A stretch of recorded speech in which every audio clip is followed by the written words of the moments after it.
আসসালামু আলাইকুম সুপ্রিয় দর্শক, আমন্ত্রণ জানাচ্ছি স্পেশাল চেয়ার কেয়ারের পক্ষ থেকে। আমি সাইদ আহমেদ, আপনাদের সবাইকে স্বাগত জানাই আমাদের আরো একটি আলোচনায়। আমরা এর আগে একটি পর্ব করেছিলাম, আজকে দ্বিতীয় পর্ব। বিষয়টি হচ্ছে বিশেষ শিশুর আচরণগত সমস্যা, অত্যন্ত গুরুত্বপূর্ণ একটি বিষয়। আমাদের কাছে প্রচুর বাবা মা এটা নিয়ে কথা বলেন, কথা শুনতে চান বিশেষজ্ঞদের, এবং আমরা অত্যন্ত আনন্দের সঙ্গে জানাচ্ছি যে আজকে বিষয়টি নিয়ে কথা বলার জন্য দ্বিতীয়বারের মতো বা দ্বিতীয় পর্বে আমাদের সাথে যুক্ত হয়েছেন ভারতের যাদবপুর বিশ্ববিদ্যালয়ের অধ্যাপক ডক্টর বিষ্ণুপদ নন্দ। স্যার, আমি আপনাকে স্বাগত জানাচ্ছি আরেকবার স্পেশাল চেয়ার কেয়ারের পক্ষ থেকে। আমরা মূলত ওই টপিকটাতেই চলে যাচ্ছি। স্যার কিছুটা আলোচনা করবেন আজকের বিষয়টার ব্যাকগ্রাউন্ড এবং থিওরিটিক্যাল ফ্রেমওয়ার্ক স্যারের অবস্থান থেকে। এরপরে স্যার যখন প্রশ্ন উত্তর পর্ব চালু করবেন, তখন আমি সবাইকে অনুরোধ করবো যে এক এক করে স্যারের কাছে তার বাচ্চাদের সম্পর্কে প্রশ্ন করবার জন্য। স্যার, আপনার আলোচনা শুরু করুন। সবাইকে ইংরেজি নতুন বর্ষে শুভেচ্ছা, অভিনন্দন, সশ্রদ্ধ ভালোবাসা জানাচ্ছি। ওয়ালাইকুম আসসালাম টু এভরিবডি। আজকে আমরা গতদিন বিহেভিয়ার থেরাপি বা বিহেভিয়ার মডিফিকেশন টেকনোলজি নিয়ে অল্প একটুখানি আলোচনা করেছিলাম। আজকে আমি এই দ্বিতীয় পর্যায়ে আর একটুখানি আলোচনা করব। আজকের যে আলোচনা সেইটি আমি চিন্তা করেছি রিইনফোর্সমেন্টের ব্যবহার, অর্থাৎ কেউ ভালো ব্যবহার করলে কিংবা খারাপ ব্যবহার করলে আমরা কিভাবে এবং কি ধরনের রিইনফোর্সমেন্ট প্রয়োগ করতে পারি। দেখুন, শিশুরা যখন কোনো আচরণ দেখায় তখন সেই আচরণের প্রেক্ষাপটে সে মা বাবা বা পরিবারের যারা অগ্রজ, যারা বড়, এমনকি বিদ্যালয়ের শিক্ষক শিক্ষিকা, তাদের কাছ থেকে সে কিছু প্রত্যাশা করে, তার কিছুটা চাহিদা থাকে, কিছু পুরস্কার সে প্রত্যাশা করে। এখন পুরস্কার বললে রিওয়ার্ড শব্দটা আসে। আমরা কিন্তু পুরস্কার বলছি না, আমরা বলছি রিইনফোর্সমেন্ট, যাতে করে কোনো একটি আচরণ শক্তিশালী হয়।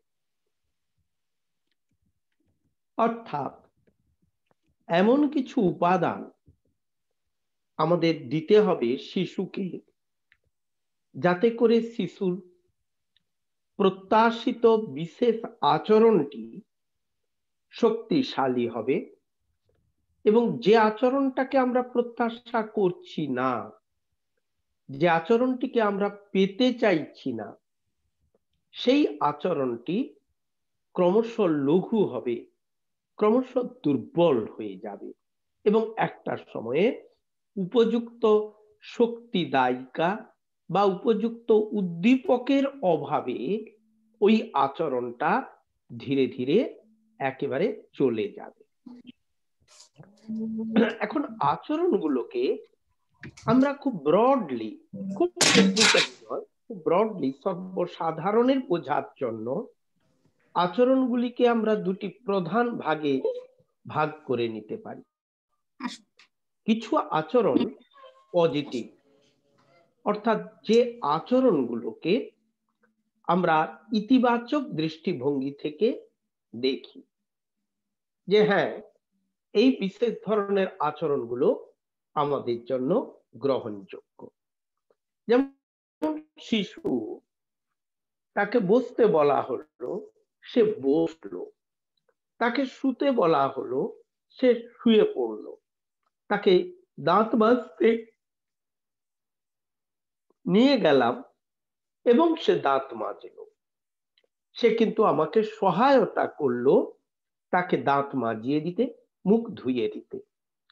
কিংবা শিশুটিকে আমি জানতে চাইছি তুমি এখন খাবে, যদি সে মৌখিকভাবে উত্তর দিতে পারে, সে বলবে হ্যাঁ কিংবা বলবে না, কিংবা আরেকটু বেশি বলবে আমি খাবো কিংবা আমি খাবো না। আর যদি মৌখিকভাবে উত্তর দিতে সে অপারগ হয়, তাহলে সে মাথা নাড়িয়ে তার উত্তর হ্যাঁ কিংবা না যা হচ্ছে সেইটিকে সে মাথা নাড়িয়ে সে আমাদেরকে বুঝিয়ে দেবে, আমাদেরকেও বুঝতে হবে। ক্ষেত্র বিশেষে মাথা নাড়িয়ে নয়, সে কোনো সাইন ল্যাঙ্গুয়েজ মানে ইশারা ভাষা ব্যবহার করে সে বিষয়টি আমাদের কাছে তুলে ধরবে। ইশারা ভাষা অর্থাৎ অনেকে তো কথা বলতে পারে না, তারা শুধুমাত্র ইশারার দ্বারা তার বক্তব্যকে তুলে ধরে। এইটিকে আমাদের খেয়াল রাখতে হবে। কেউ কেউ ইশারা ভাষাও ব্যবহার করতে পারবে না, তার জটিলতা, তার অক্ষমতা জনিত জটিলতা এতটাই বেশি যে সেই ইশারাটাকেও দিতে পারে না। তাহলে সে কি পারে? বডি ল্যাঙ্গুয়েজ, শরীরটাকে ঝাঁকিয়ে হাত পা নাড়িয়ে সে বোঝানোর চেষ্টা করে সে খাবে কিংবা সে খাবে না। কিংবা মা যে খাবারটি এনেছেন শিশুটি সেই খাবারটি পছন্দ করছে কিনা সেটাও তার চোখ, মুখ, শরীরের যে প্রতিক্রিয়া তার মধ্য দিয়ে সে আমাদেরকে বোঝাবে সে গ্রহণ করতে চাইছে কিনা।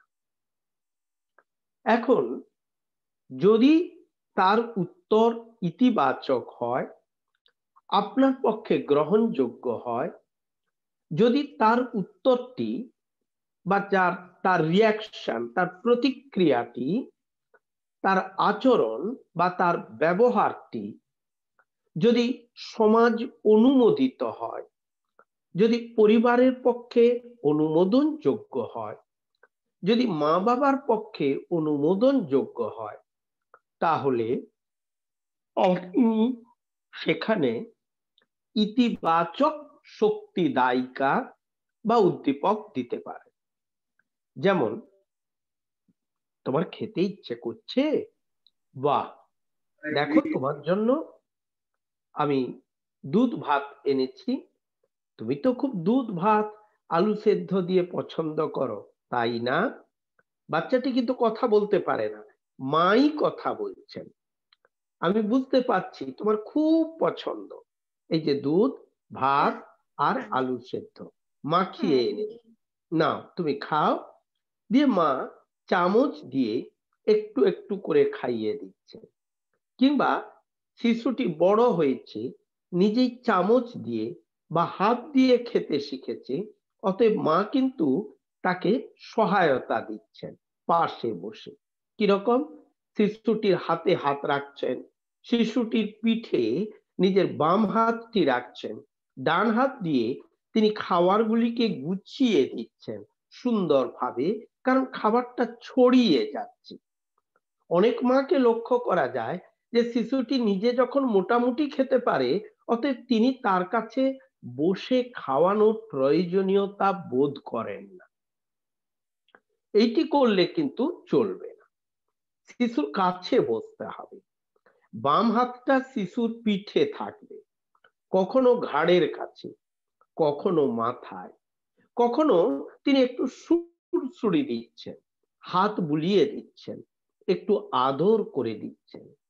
শিশুটি ভালোভাবে খাচ্ছে দেখে তিনি একটু চুমো দিয়ে দিলেন পাশ থেকে, গালে কিংবা তার কপালে কিংবা তার কানের কাছে ছোট্ট একটি আদরের চুম্বন মানে চুমো তিনি কিন্তু এঁকে দিচ্ছেন। শিশুটি বুঝতে পারছে আমি যেভাবে খাচ্ছি হাত দিয়ে কিংবা চামচ দিয়ে কিংবা মার খাইয়ে দেওয়াকে আমি যে সহজভাবে নিচ্ছি, এইটি মা খুব আনন্দের সঙ্গে, খুব তৃপ্তির সঙ্গে মা বিষয়টিকে গ্রহণ করছেন। অতএব আপনার এই ছোট্ট একটু উদ্দীপনা, এইটি কিন্তু শিশুর আচরণকে শক্তিশালী করবে। আবার কোনো বাচ্চা বিস্কিট খেতে চায়, কি মিষ্টি খেতে চায়, কিংবা কোনো ফল খেতে চায়, আপনি জানেন সে কি খেতে পছন্দ করে। অতএব সে যেটি খেতে পছন্দ করে তার জন্য সেই ধরনের খাবার নিয়ে আসুন। কেউ কেউ বলবেন যে ফল খেতে চায় না, দুধ খেতে চায় না, ভাত ডাল সবজি খেতে চায় না, মাংস খেতে চায়, ডিম খেতে চায়, ফাস্ট ফুড খেতে চায়, কিংবা ওই তেলে ভাজা যে খাবারগুলো কুড়মুড় টাইপের, মুচমুচে ইত্যাদি, চানাচুর ইত্যাদি, এইগুলি খেতে চায়। আমি কিন্তু বলবো এক্ষেত্রে মা বাবা তাদের নিজেদের ব্যবহারিক ত্রুটির জন্য দৃষ্টিভঙ্গিজনিত সমস্যার জন্য বেবিটি তার স্বাভাবিক খাবার, শিশু সুলভ যে খাবার, সহজ পাচ্য মানে সহজে হজম হয় এমন খাবারটি ত্যাগ করে সে কিন্তু যেটা তার পক্ষে উচিত নয় সেই খাবারটি সে চেয়ে বসেছে। কিরকম মা বাবার ত্রুটি? মা বাবা শিশুটিকে চপ খাইয়েছেন, শিশুটিকে তেলে ভাজা খাইয়েছেন, শিশুটিকে অতিরিক্ত পরিমাণে কষা, ঝাল ঝাল তৈলাক্ত মাংস বা ডিমের কারি খাইয়েছেন, কিংবা মাছ খাইয়েছেন অতিরিক্ত তেল দিয়ে মশলা দিয়ে তৈরি করা মাছ, কিংবা অতিরিক্ত মশলা, পেঁয়াজ, রসুন, গরম মশলা, আদা দিয়ে তৈরি করা সবজিযুক্ত খাবার। শিশুটির জিভ বিশেষ এক রকমের টেস্ট পেয়েছে, স্বাদ পেয়েছে, লঙ্কার স্বাদ, তেলের স্বাদ, মশলার স্বাদ, ঘির স্বাদ। তাই শিশুটি আর স্বাভাবিক খাবার পছন্দ করছে না। আম কিংবা পাকা কাঁঠাল ছাড়া, আনারস ছাড়া অন্য কোনো ফলে ঠিক সেই অর্থে কোনো স্বাদ থাকে না।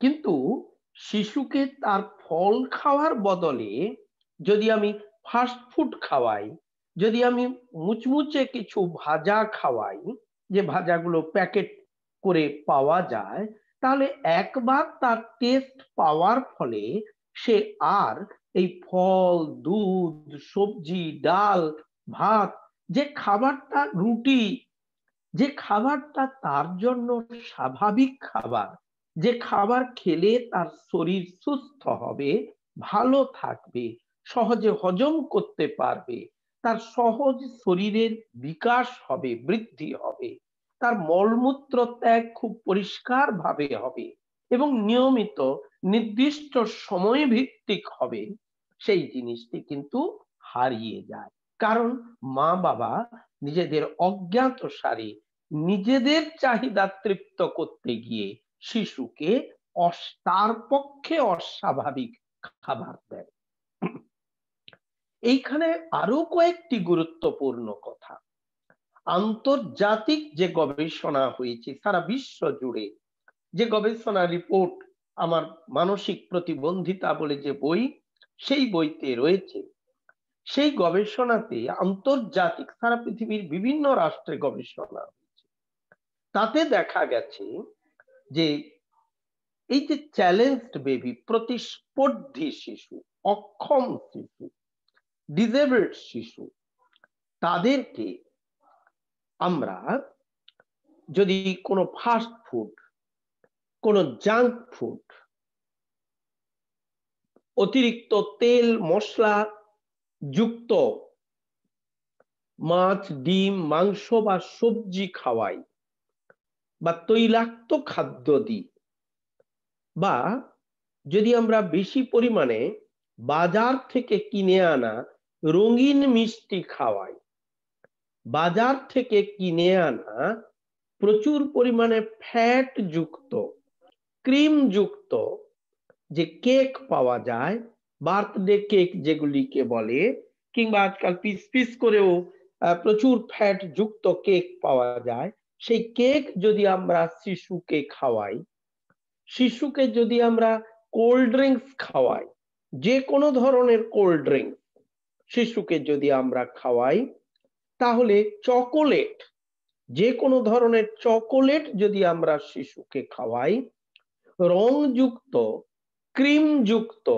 বিস্কিট যদি আমরা শিশুকে খাওয়াই, যে একবার মাত্র খাইয়েছি বছরে তা নয়, যদি মাঝে মধ্যেই শিশুর চাহিদা মেনে কিংবা চাহিদা ছাড়াই যদি আমরা খাওয়াই, তাহলে শিশুর মধ্যে বিভিন্ন ধরনের অস্বাভাবিক আচরণ, এডিএইচডি বা attention deficit hyper active disorder, বাংলায় যাকে বলছি অতি সক্রিয়তা বা অতিরিক্ত চঞ্চল ইত্যাদি ভাব দেখা যাবে।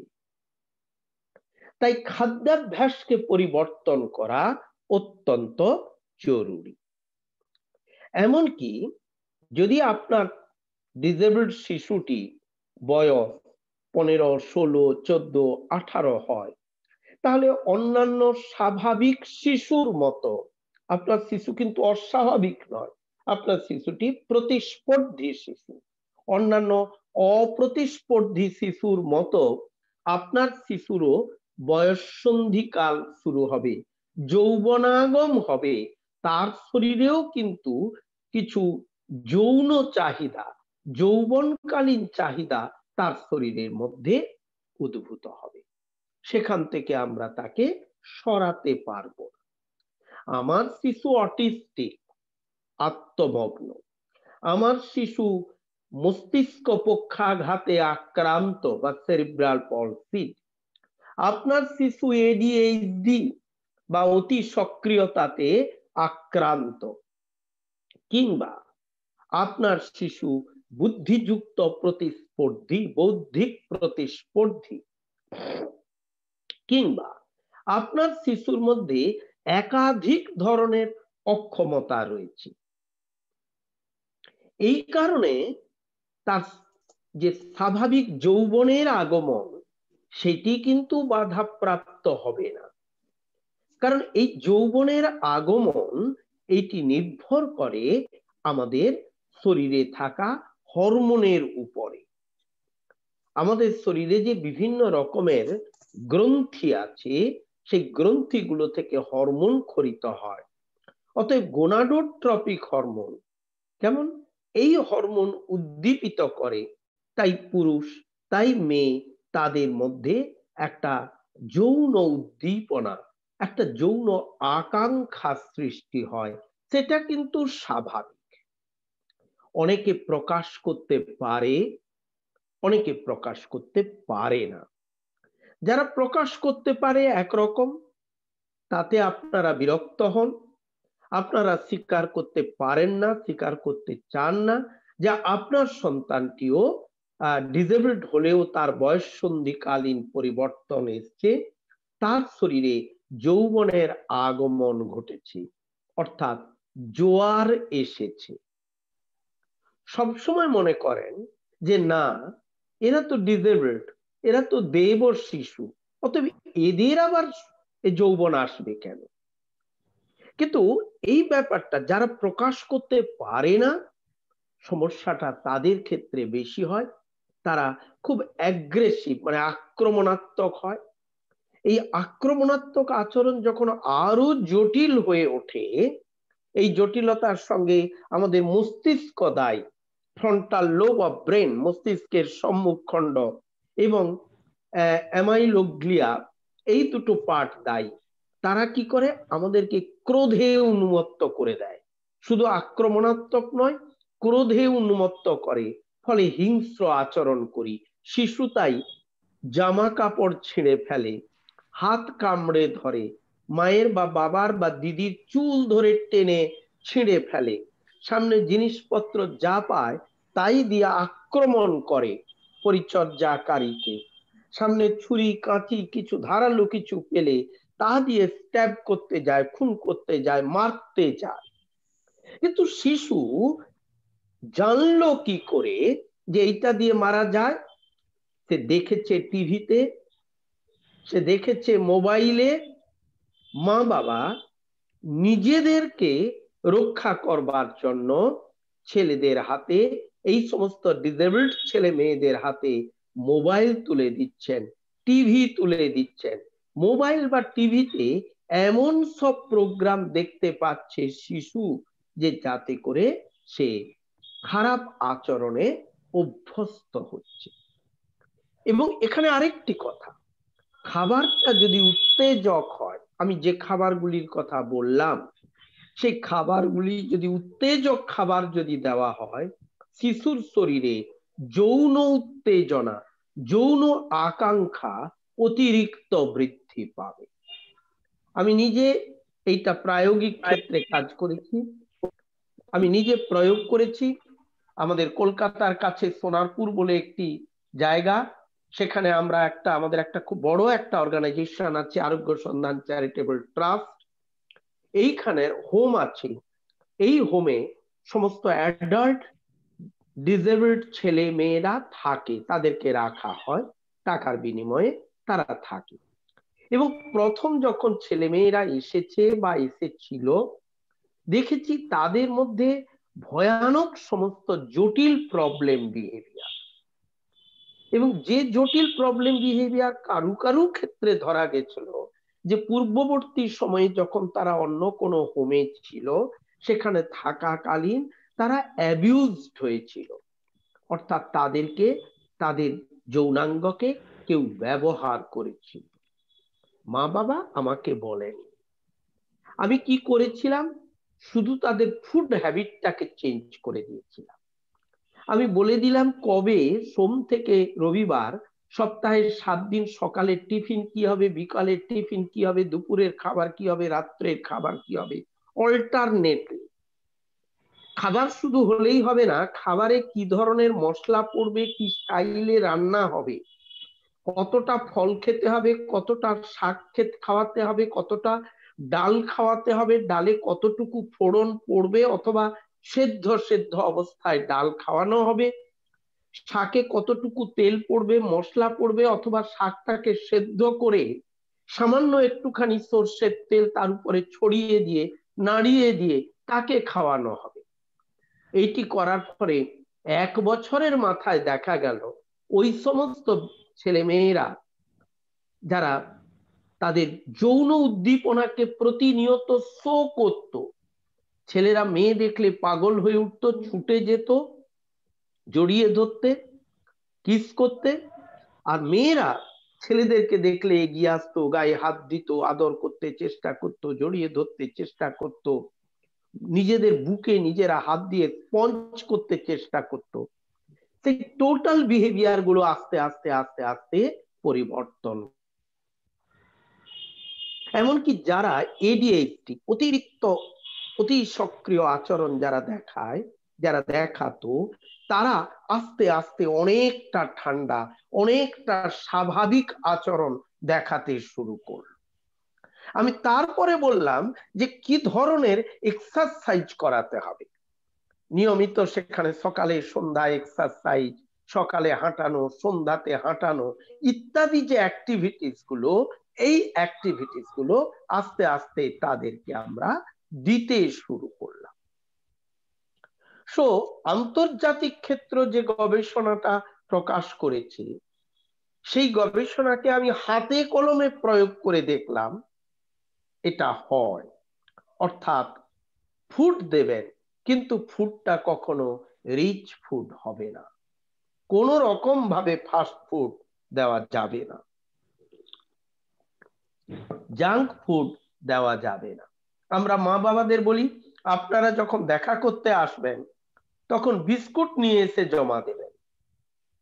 পায়েস তৈরি যদি করেন কম মিষ্টি দিয়ে পায়েস তৈরি করে আনতে পারেন, তবে আনলে একটু সবার জন্যই আনবেন বেশি করে, যাতে সবাইকে একটু একটু করে খাইয়ে দেওয়া যায় যে অমুকের মা সে একটু পায়েস এনেছে জন্মদিন উপলক্ষে। কিন্তু আমরা কোন ফাস্ট ফুড, কোন জাঙ্ক ফুড, কোন তৈলাক্ত খাবার, মাংসও যদি খেতে হয় সেটাও বলেছি একেবারে হালকা, পেঁপে দিয়ে মাংস রান্না হবে, কাঁচা পেঁপে দিয়ে, টেস্ট খারাপ হয় না, সামান্য একটুখানি তেল, সামান্য মশলা, টু সাম এক্সটেন্ট স্টুর মতো করে তৈরি করে তাদেরকে আমরা খেতে দিচ্ছি। এর ফল আমরা হাতে হাতে লাভ করেছি। মা বাবারা বলেছিলেন আমরা এদেরকে আর ট্যাকল করতে পারছি না, নিয়ন্ত্রণ করতে পারছি না, অথচ এখানে তারা 1 বছর 1.5 বছর, কেউ 6 মাস পরে সুনিয়ন্ত্রিত সিস্টেমেটিক লাইফ লিড করছে। সকাল 6টার মধ্যে ঘুম থেকে উঠছে, সকাল 6:30টার মধ্যে দাঁত মাজা তাদের হয়ে যাচ্ছে, তাদের সঙ্গে কেয়ার গিভার আছে, যারা নিজেরা করতে পারে তারা নিজেরাই করে, যারা পারে না তাদের জন্য আমাদের প্রশিক্ষণ প্রাপ্ত কেয়ার গিভাররা রয়েছেন, তারা তাদেরকে সহায়তা করে দেয়। আবার কেউ কেউ নিজেও দাঁত মাজতে পারে না, তাকে দাঁত মাজিয়ে দিতে হয়, একেবারে সিভিয়ারলি ডিসেবল যারা। সো ফুড হ্যাবিট কেমন হবে, আপনি কেমন খাবার দেবেন, আপনি কিভাবে লাইফ লিড করবেন। স্বামী স্ত্রীর ঝগড়া হচ্ছে ডিসেবলড ছেলে মেয়ের সামনে, স্বামী স্ত্রী মারামারি করছেন, স্বামী স্ত্রীকে মারছেন কিংবা স্ত্রী স্বামীকে ধরে পেটাচ্ছেন ডিসেবলড ছেলে মেয়ের সামনে। স্বামী স্ত্রীকে খারাপ ল্যাঙ্গুয়েজে বা স্ত্রী স্বামীকে খারাপ ল্যাঙ্গুয়েজে, কি শ্বশুর শাশুড়ি বৌমাকে খারাপ ভাষায় গালাগালি দিচ্ছেন এবং ডিসেবলড বাচ্চার সামনে, তাহলে এই অক্ষম শিশু, প্রতিস্পর্ধী শিশুরা যে কোনো ধরনের নেতিবাচক আচরণকে সহজে গ্রহণ করে। যে কোনো ধরনের নেতিবাচক আচরণ, আপনি একটা খারাপ কথা বলেছেন, একটা স্ল্যাং ল্যাঙ্গুয়েজ ব্যবহার করেছেন, কাউকে একটু মেরেছেন, কাউকে থাপ্পড় মেরেছেন, কাউকে ঠেলা মেরেছেন, শিশুটি সেটি লক্ষ্য করেছে, তাই সেইটিকে সে রেপ্লিকেট করছে, অর্থাৎ সেই আচরণটিকে সে কিন্তু প্রদর্শন করছে।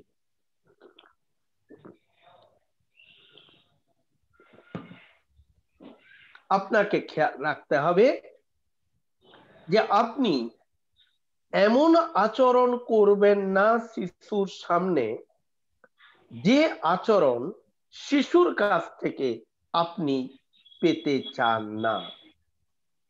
আবার মনে করাচ্ছি, আপনি এমন আচরণ শিশুর সামনে কখনোই করবেন না, শিশুকে দেখাবেন না যে আচরণটি আপনি শিশুর কাছ থেকে কখনোই পেতে চাইছেন না, পেতে চান না। সুতরাং আপনার আচরণ ধারার দ্বারা প্রভাবিত হচ্ছে আপনার সন্তান, এইটি মাথায় রাখতে হবে। তাহলে কি উদ্দীপক দেবেন না, উদ্দীপক 3 রকমের হতে পারে। একটা প্রাথমিক উদ্দীপক, যেমন বাচ্চা খেতে ভালোবাসে, পানীয় পেতে ভালোবাসে, সেইগুলিকে, বা একটু ঘুমোতে ভালোবাসে, তাকে আমরা বলছি প্রাথমিক উদ্দীপক। যারা একেবারে বুদ্ধিবৃত্তি নেই, যারা খুব গুরুতর মাত্রায় প্রতিস্পর্ধী বা অক্ষম, যাদের বয়স যথেষ্ট কম, তাদেরকে তাদের পছন্দ অনুযায়ী উদ্দীপক দেবেন, ভালো কাজের বিনিময়ে, ভালো ব্যবহারের বিনিময়ে। বা আপনি যে নির্দেশ দিয়েছেন সেই নির্দেশটাকে যদি সে পূরণ করে, কিংবা সে পূরণ করতে পারেনি, সে পূরণ করতে চেষ্টা করেছিল, সে কারণেও দিতে পারে, তাহলেও দেওয়া যায়। আর যারা আরেকটু বড় হয়েছে, 10 বছর, 12 বছর, 14 বছর বয়স, তাদেরকে আপনি টোকেন দিন। টোকেন কেমন? 1 টাকার একটি কয়েন দিলাম, একটা ভালো কাজ, 1 টাকার কয়েন, একটা কৌটা করলাম, সে কৌটার মধ্যে তাকে দেখিয়ে তার হাত দিয়ে কয়েনটি ফেললাম। তুমি এই ভালো কাজটি করেছো, তুমি 5 মিনিট স্থিরভাবে বসেছো, কিংবা তুমি খাবারটা কোনো দিকে না ছড়িয়ে ফেলে তুমি খেয়েছো, কিংবা তোমাকে ঘুম থেকে ডেকে দেওয়া মাত্র তুমি উঠে পড়ে হাত মুখ ধুয়েছো, দাঁত মেজেছো, ইত্যাদি ইত্যাদি। এক কথায় যা কিছু সমাজ অনুমোদিত আচরণ, প্রত্যাশিত আচরণ, সেই আচরণটা শিশু যদি দেখায় তাহলে তাকে 1 টাকার একটি কয়েন দিন, কিংবা মোটা পিচবোর্ডের কাগজ কেটে কেটে কয়েনের শেপ করুন, একটি কয়েন তাকে দেবেন, সে তার কৌটোতে রেখে দেবে। আর যদি বাচ্চার ডিসেবিলিটি একটু বেশি হয় তাহলে কৌটোও নয়, এই যে জামার একটা বড় পকেট করে দিন, তাকে দিন যে তুমি ভালো কাজ করলে পকেটের মধ্যে তুমি ঢুকিয়ে রাখো, সে পকেটের মধ্যে রাখবে আর বারে বারে হাতটা দিয়ে দেখে নেবে পকেটে আছে কিনা, পকেটের মধ্যে হাত ঢুকিয়ে দেখবে তার আছে কিনা। এই তৃপ্তিটা পেতে তাকে দিতে হবে। আপনারা যখন বেতন পান, যারা চাকরি করেন, যারা টিউশনি পড়ান তারা টিউশনির বেতন পান, যারা বাইরে কাজ করেন তারা সেখানে একটা টাকা পান, মজুরি পান। সেই টাকাটাকে নিয়ে এসে মাসের শেষে যা পান বা সপ্তাহে যা পান বা প্রতিদিনে যা পান নিয়ে গুনতে কিন্তু একটু ভালো লাগে। একবারের জায়গায় 2 বার 3 বার নিজে গুনতে থাকেন এবং পকেটে ঢুকিয়ে রাখেন, কিংবা মানি ব্যাগে ঢুকিয়ে রাখেন, বাক্সে ঢুকিয়ে রাখেন, এবং সেই বাক্স বা মানি ব্যাগটা নিজের চোখে চোখে রাখেন, কাছে রাখেন। এই যে রাখা, এর সঙ্গে তৃপ্তি, যে আমি সারাদিন মাঠে কাজ করেছি, বিনিময়ে 300 টাকা পেয়েছি মজুরি, আমি সারা মাস টিউশনি পড়িয়েছি, বিনিময়ে 1000 কি 2000 টাকা আমি পেয়েছি বাড়ি থেকে, আমি চাকুরি করেছি, বিনিময়ে মাসে আমি 40,000 কি 50,000 কি 1 লক্ষ টাকা আমি বেতন পেয়েছি। এই প্রাপ্তিটা কিন্তু তৃপ্তি, এই প্রাপ্তিটা আমাকে পাঠিয়ে দিচ্ছে আগামী মাসগুলিতে, আগামী দিনগুলিতে নতুন উৎসাহে কাজ করতে। তাহলে এই কথা যদি আপনাদের মতো বুদ্ধিদীপ্ত স্বাভাবিক মানুষদের জন্য প্রযোজ্য হয়, তাহলে এই কথাগুলি একইভাবে যাদের বুদ্ধি কম, কিংবা যারা আত্মমগ্ন, কিংবা যারা মস্তিষ্ক পক্ষাঘাতে আক্রান্ত যে সমস্ত শিশু, তাদের ক্ষেত্রেও সমভাবে প্রযোজ্য।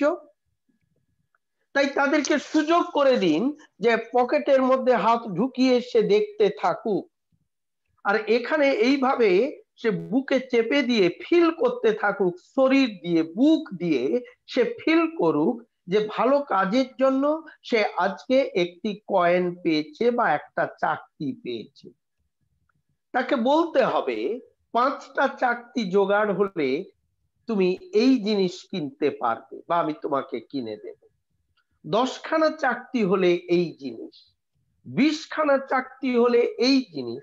জিনিসটা অবশ্যই হতে হবে তার পছন্দের।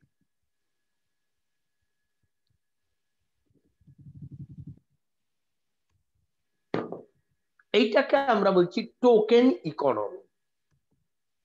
এবং প্রথমের দিকে পকেটে, তারপরে কৌটোতে, তারপরে কৌটোটা থাকবে একটু দূরে, আপনি যখন ফেলবেন টং করে একটা আওয়াজ হবে, বা সে যখন ফেলবে একটা শব্দ হবে, ওই শব্দটাই তার তৃপ্তির কারণ হয়ে দাঁড়াবে। এইটাকে আমরা বলছি সেকেন্ডারি লেভেল রিইনফোর্সার। তৃতীয়, আরেকটু ছেলে মেয়ের বয়স বেড়েছে, এখন সে বুঝতে শিখেছে, আপনার কথা, আপনার চোখের দৃষ্টি, আপনার স্পর্শ সে অনুভব করতে পারে। অতএব এখন আপনি কি করবেন? এখন আপনি ভালো কাজ করলে তাকে প্রশংসা করুন, থ্যাঙ্কস, ধন্যবাদ, ভালো হয়েছে, খুব ভালো হয়েছে, ভীষণ ভালো করেছো, কি অপূর্ব তোমার দ্বারা করা হলো। এই যে ডিগ্রি চেঞ্জ হচ্ছে, এই ডিগ্রিটা নির্ভর করবে যে সে কি করছে, কতটা ভালো কাজ করছে, কতটা ভালো আপনার দেওয়া নির্দেশকে পালন করছে তার উপর। তাকে একটা কাজ করতে বললেন, তাকে বললেন যাও জলের বোতলটা আমাকে এনে দাও, কিংবা দাদু এসছেন, দাদুকে জলের বোতলটা দিয়ে এসো। সে জলের বোতলটা দিয়ে এলো, কিন্তু দাদু বা আপনি, আপনারা কেউ তাকে কোন রকমের উদ্দীপক দিলেন না। তাহলে সে কেন করলো? আমরা প্রতিটি কাজের বিনিময়ে উদ্দীপক প্রত্যাশা করি। স্যার আপনি ভালো আলোচনা করেছেন, স্যার আপনি ভালোভাবে বুঝিয়েছেন, স্যার আপনার বোঝানোর স্টাইলটা খুব মনে পছন্দ হয়েছে, এই প্রত্যেকটি কথাই কিন্তু আমার পক্ষে উদ্দীপক। আপনারা যখন প্রশ্ন করছেন, আমি প্রশ্ন শোনা মাত্র উদ্দীপনা দিচ্ছি, দারুণ একটা প্রশ্ন করেছেন, বুদ্ধিদীপ্ত একটা প্রশ্ন করেছেন, বাস্তব সম্মত একটা প্রশ্ন করেছেন।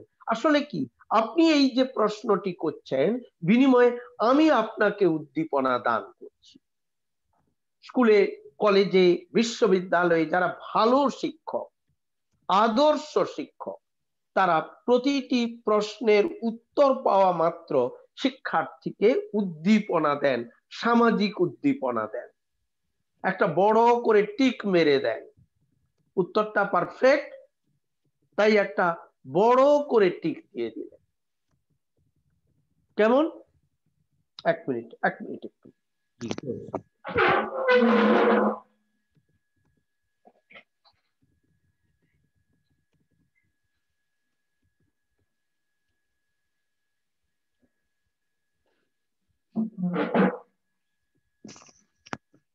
সরি, সঠিক উত্তরের বিনিময়ে এই যে একটা বড় টিক দিলেন, ছোট টিকও হয়, বড় টিকও হয়, মাঝারি সাইজের টিক মার্কও হয়।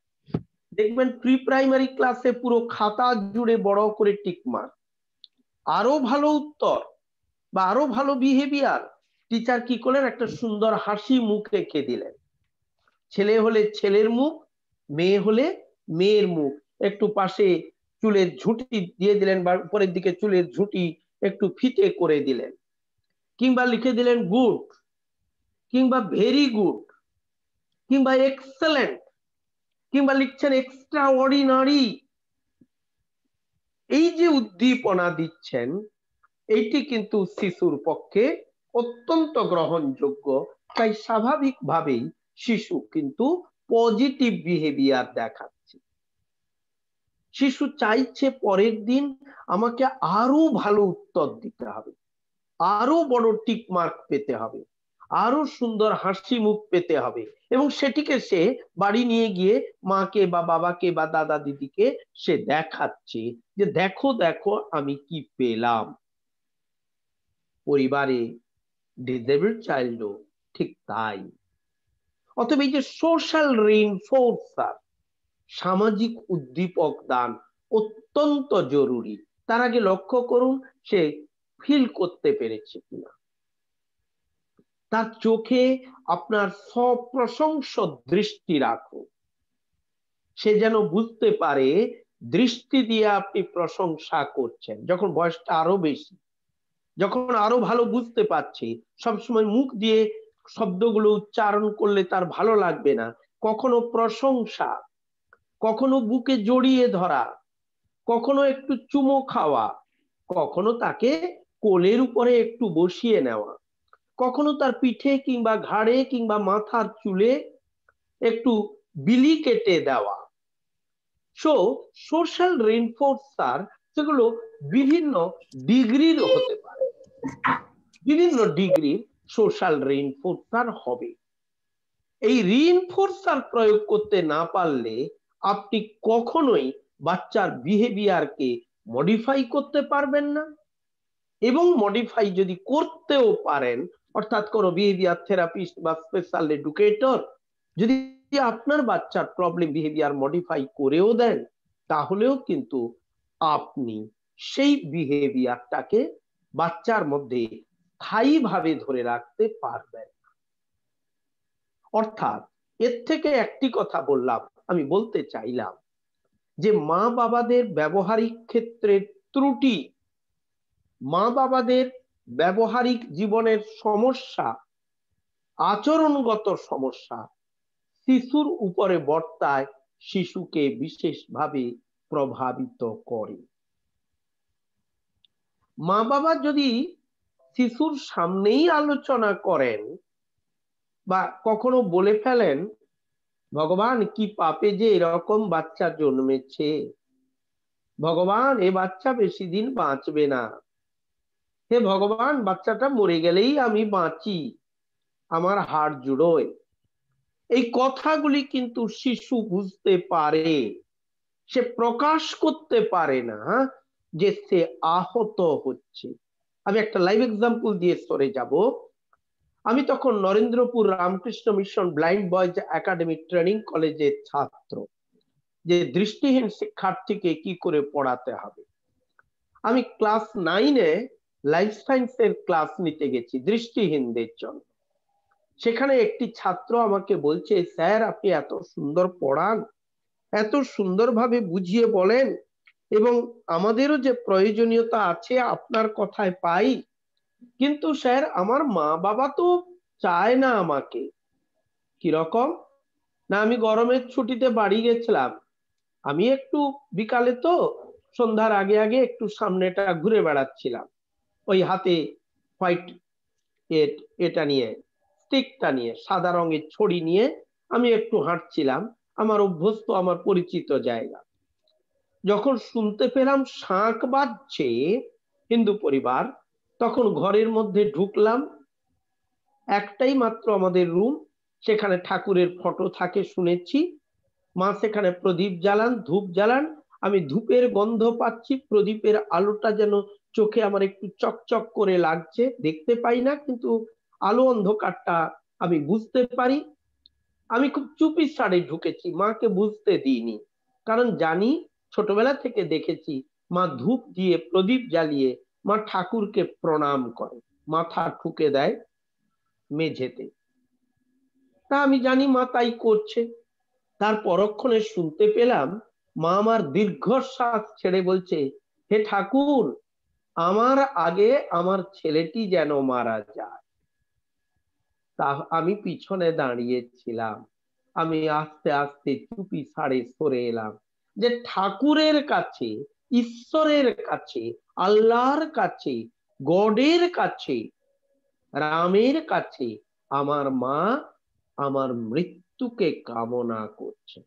আমি ব্যাপারটা বুঝিয়ে বললাম যে তোমার মায়ের মৃত্যুর আগে তোমার মৃত্যু কামনা করেছেন মা, কারণ মার মনে হয়েছে যে তার মৃত্যুর পরে তোমাকে কে দেখাশোনা করবে, তাই তিনি বলেছেন।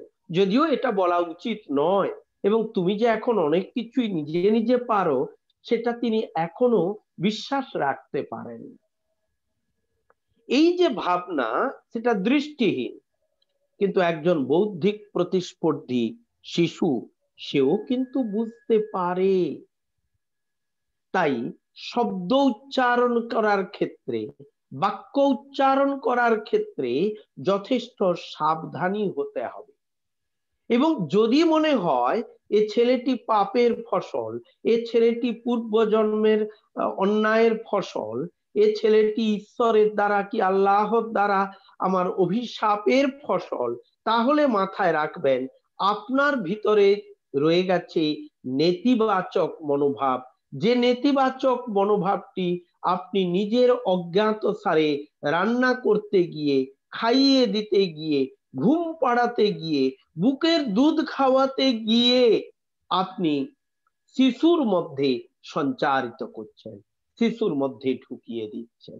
অতএব শিশুর মধ্যে তৈরি হচ্ছে নেতিবাচক মনোভাব। বাবা ড্রিঙ্ক করছেন, বাবা স্মোক করছেন, বাবা ড্রাগস নিচ্ছেন, বাবা উত্তেজিত হচ্ছেন, শিশু দেখছে। শিশু দেখছে মা পরপুরুষের সঙ্গে ঘর বন্ধ করে ঢুকে গেছেন, বাইরের ঘরে শিশু আছে, বা তাকে অন্যের বাড়িতে রেখে আসছেন। যখনই ওই কাকুটা বা ওই জেঠুটা বাড়িতে আসে, বাবা থাকে না, তখনই মা আমাকে অন্যের বাড়িতে দিয়ে আসে। আমি শুনেছি একটি বাচ্চার কাছে, যে মাইল্ডলি রিটার্ডেড, যে বলেছে যে আমি যখন ছোট ছিলাম আমাকে জেঠুর বাড়িতে দিয়ে আসতো, পাশের বাড়িতে, ভাড়া বাড়ি, জেঠুর বাড়িতে মা রেখে আসতো, আমাদের একটাই ঘর। আর কোনো কোনো দিন আমি ছুটে চলে এসে দেখেছি ঘরের দরজা ভিতর থেকে বন্ধ, মা আর কাকু ভিতরে রয়েছে। আর বাবা যখন থাকে তখন কিন্তু আমাকে ওই অন্যের বাড়িতে রেখে আসে না, তখন কিন্তু দরজা বন্ধ হয় না। সুতরাং শিশুটি তার মতো করে বুঝতে শিখেছে, তার মতো করে বুঝতে পেরেছে যে what is doing that is wrong, that is negative. The mother or the father should not do such type of behavior, should not show এরকম ধরনের আচরণ মা বাবা দেখাতে পারেন না। শুধু তাই নয়, বাচ্চা ডিসেবলড, সে আর কি বোঝে? তাই বাচ্চা ঘুমিয়ে গেছে ভেবে মা বাবা একই বিছানায় মিলিত হচ্ছেন, আর বাচ্চার ঘুম ভেঙে গেছে। ওই খাটের দুরুনি, ওই জোরে জোরে দীর্ঘশ্বাস, ওই বিশেষ কিছু গোঙানির আওয়াজ, বিশেষ টুকটাক শব্দ ইত্যাদি, এইগুলি কিন্তু শিশুর পক্ষে ক্ষতিকারক।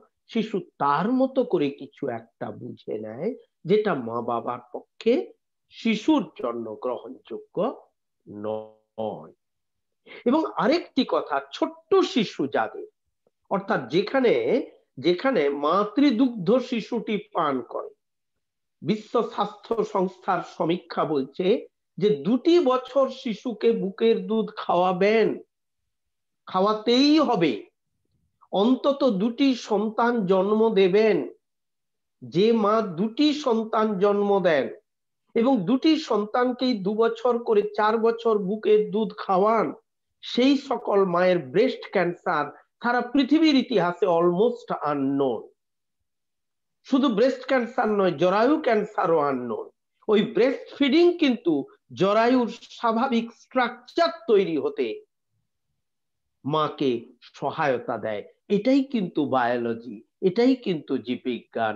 এটাকে আপনি প্রকৃতি বলতে পারেন, আপনি আল্লাহর দান বলতে পারেন, আপনি ঈশ্বরের দান বলতে পারেন। কিন্তু আমার কথা তা নয়, এটা তো বলছে বায়োলজিস্টরা। আমি কি বলছি? বাচ্চাকে বুকের দুধ খাওয়াচ্ছেন, শরীরের মধ্যে রয়েছে যৌন উত্তেজনা, যৌন উন্মাদনা।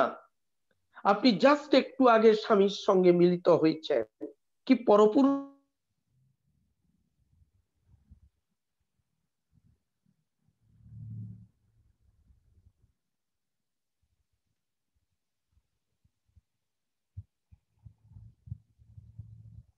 সঙ্গে টিভিতে দেখতে পাচ্ছেন, এবং বোধহয় ছবিটা কেটে গেল, আমি পাচ্ছি না।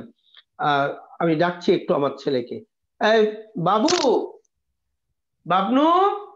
উত্তেজনা, এই উত্তেজনার মধ্যে যদি বাচ্চাকে বুকের দুধ খাওয়ান, তাহলে সেটা হয়ে যাবে বিষের সদৃশ। এইটুকু আপনাদের খেয়াল রাখতে হবে।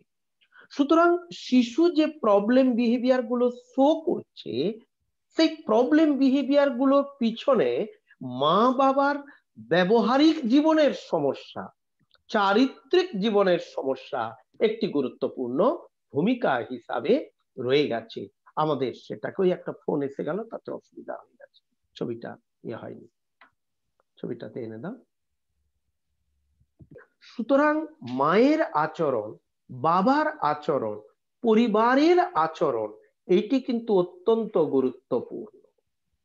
আমি চোখে আঙ্গুল দিয়ে দেখিয়ে দিতে পারি শিশুর প্রত্যেকটি বিহেভিয়ারের পিছনে, মানে সমস্যামূলক আচরণের পিছনে মা বাবার কিছু নয় কিছু আচরণজনিত ত্রুটি থেকে যাচ্ছে, বা পরিবারের সদস্যদের বা প্রতিবেশীদের মধ্যে আচরণজনিত ত্রুটি, যে ত্রুটিটি রিফ্লেক্টেড হচ্ছে আপনাদের বেবির উপরে, আর তাই বেবি তৈরি করছে।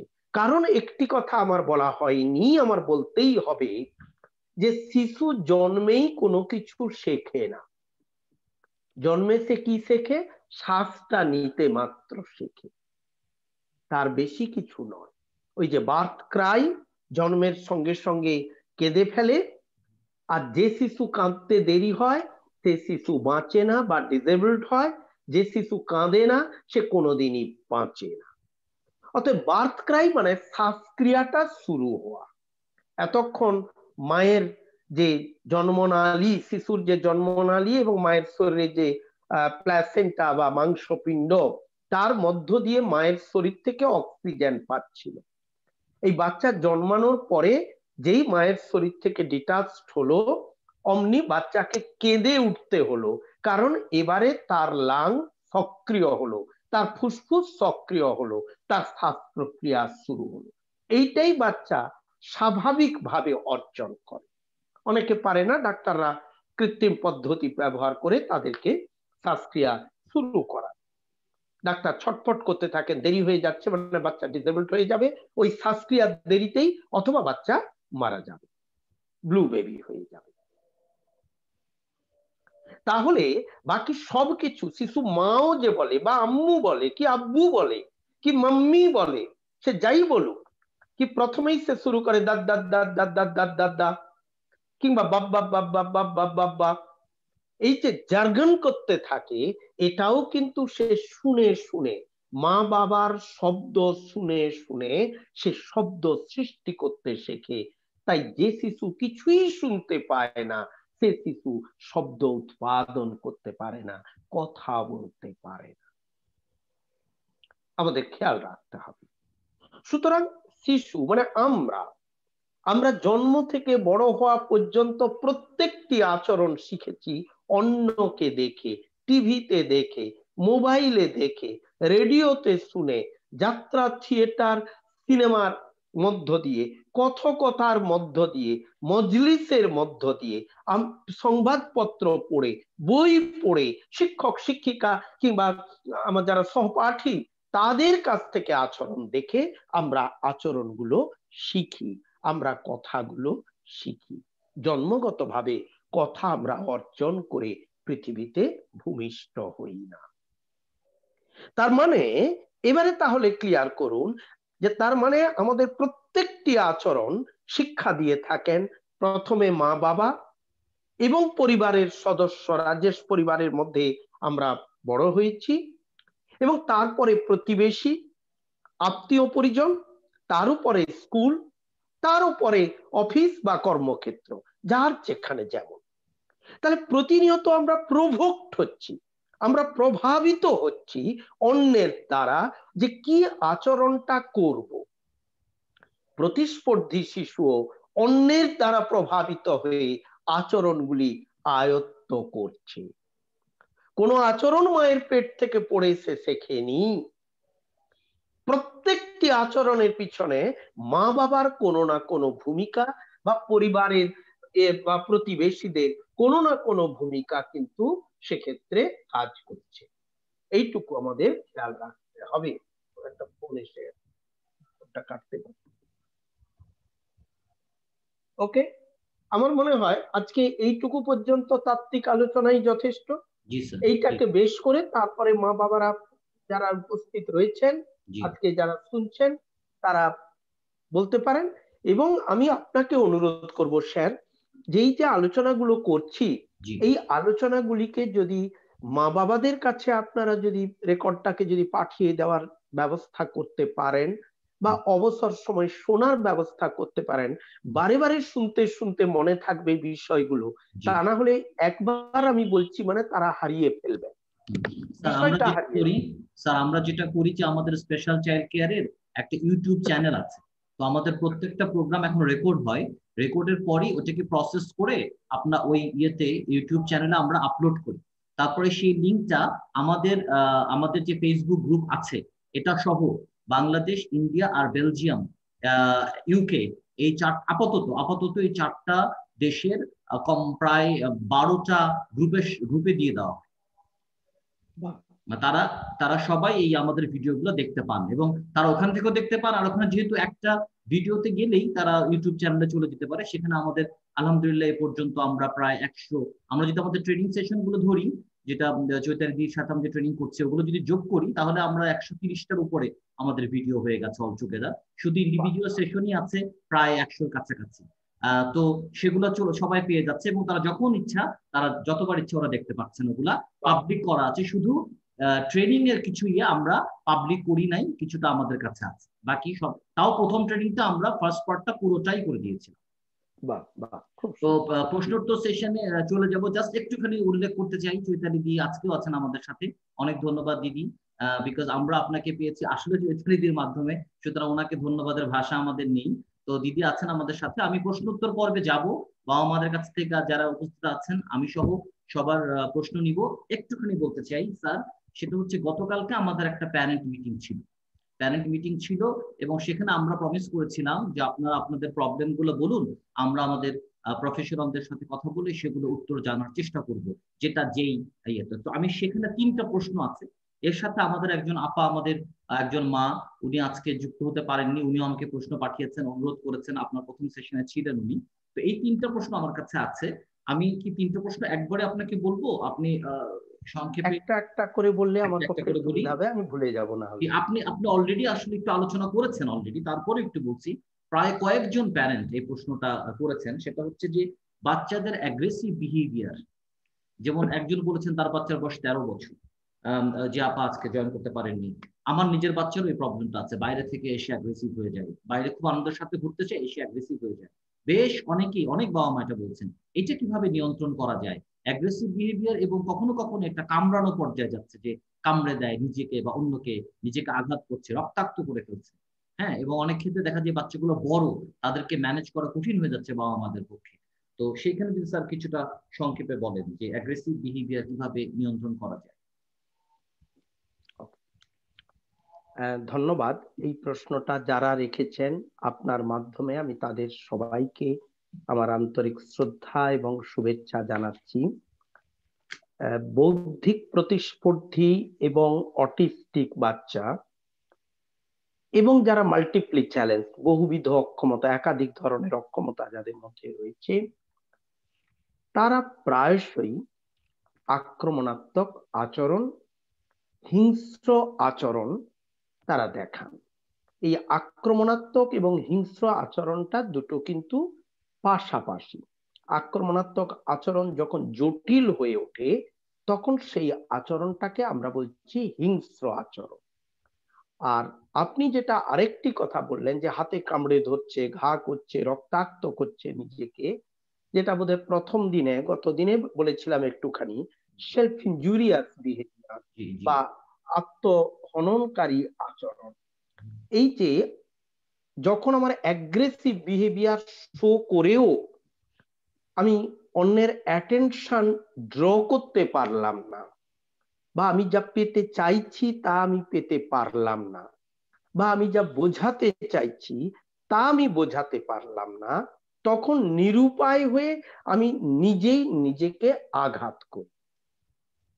তবে এই সামগ্রিক প্রেক্ষাপট যে আক্রমণাত্মক আচরণ, হিংস্র আচরণ এবং আত্মহননকারী আচরণ, 3টি আচরণের পিছনেই মূল কারণটি হচ্ছে যে শিশু যখন বাইরের পরিবেশ থেকে, বাইরের পরিবেশ মানে নিজের শরীরটাকে বাদ দিয়ে বাইরের পরিবেশ থেকে যখন প্রয়োজনীয় উদ্দীপনা বা স্টিমুলেশনকে সে সংগ্রহ করতে পারছে না, বা যা আপনি দিচ্ছেন, যা আপনারা দিচ্ছেন, তাকে বিশ্লেষণ করার ক্ষমতা শিশুর মধ্যে তৈরি হচ্ছে।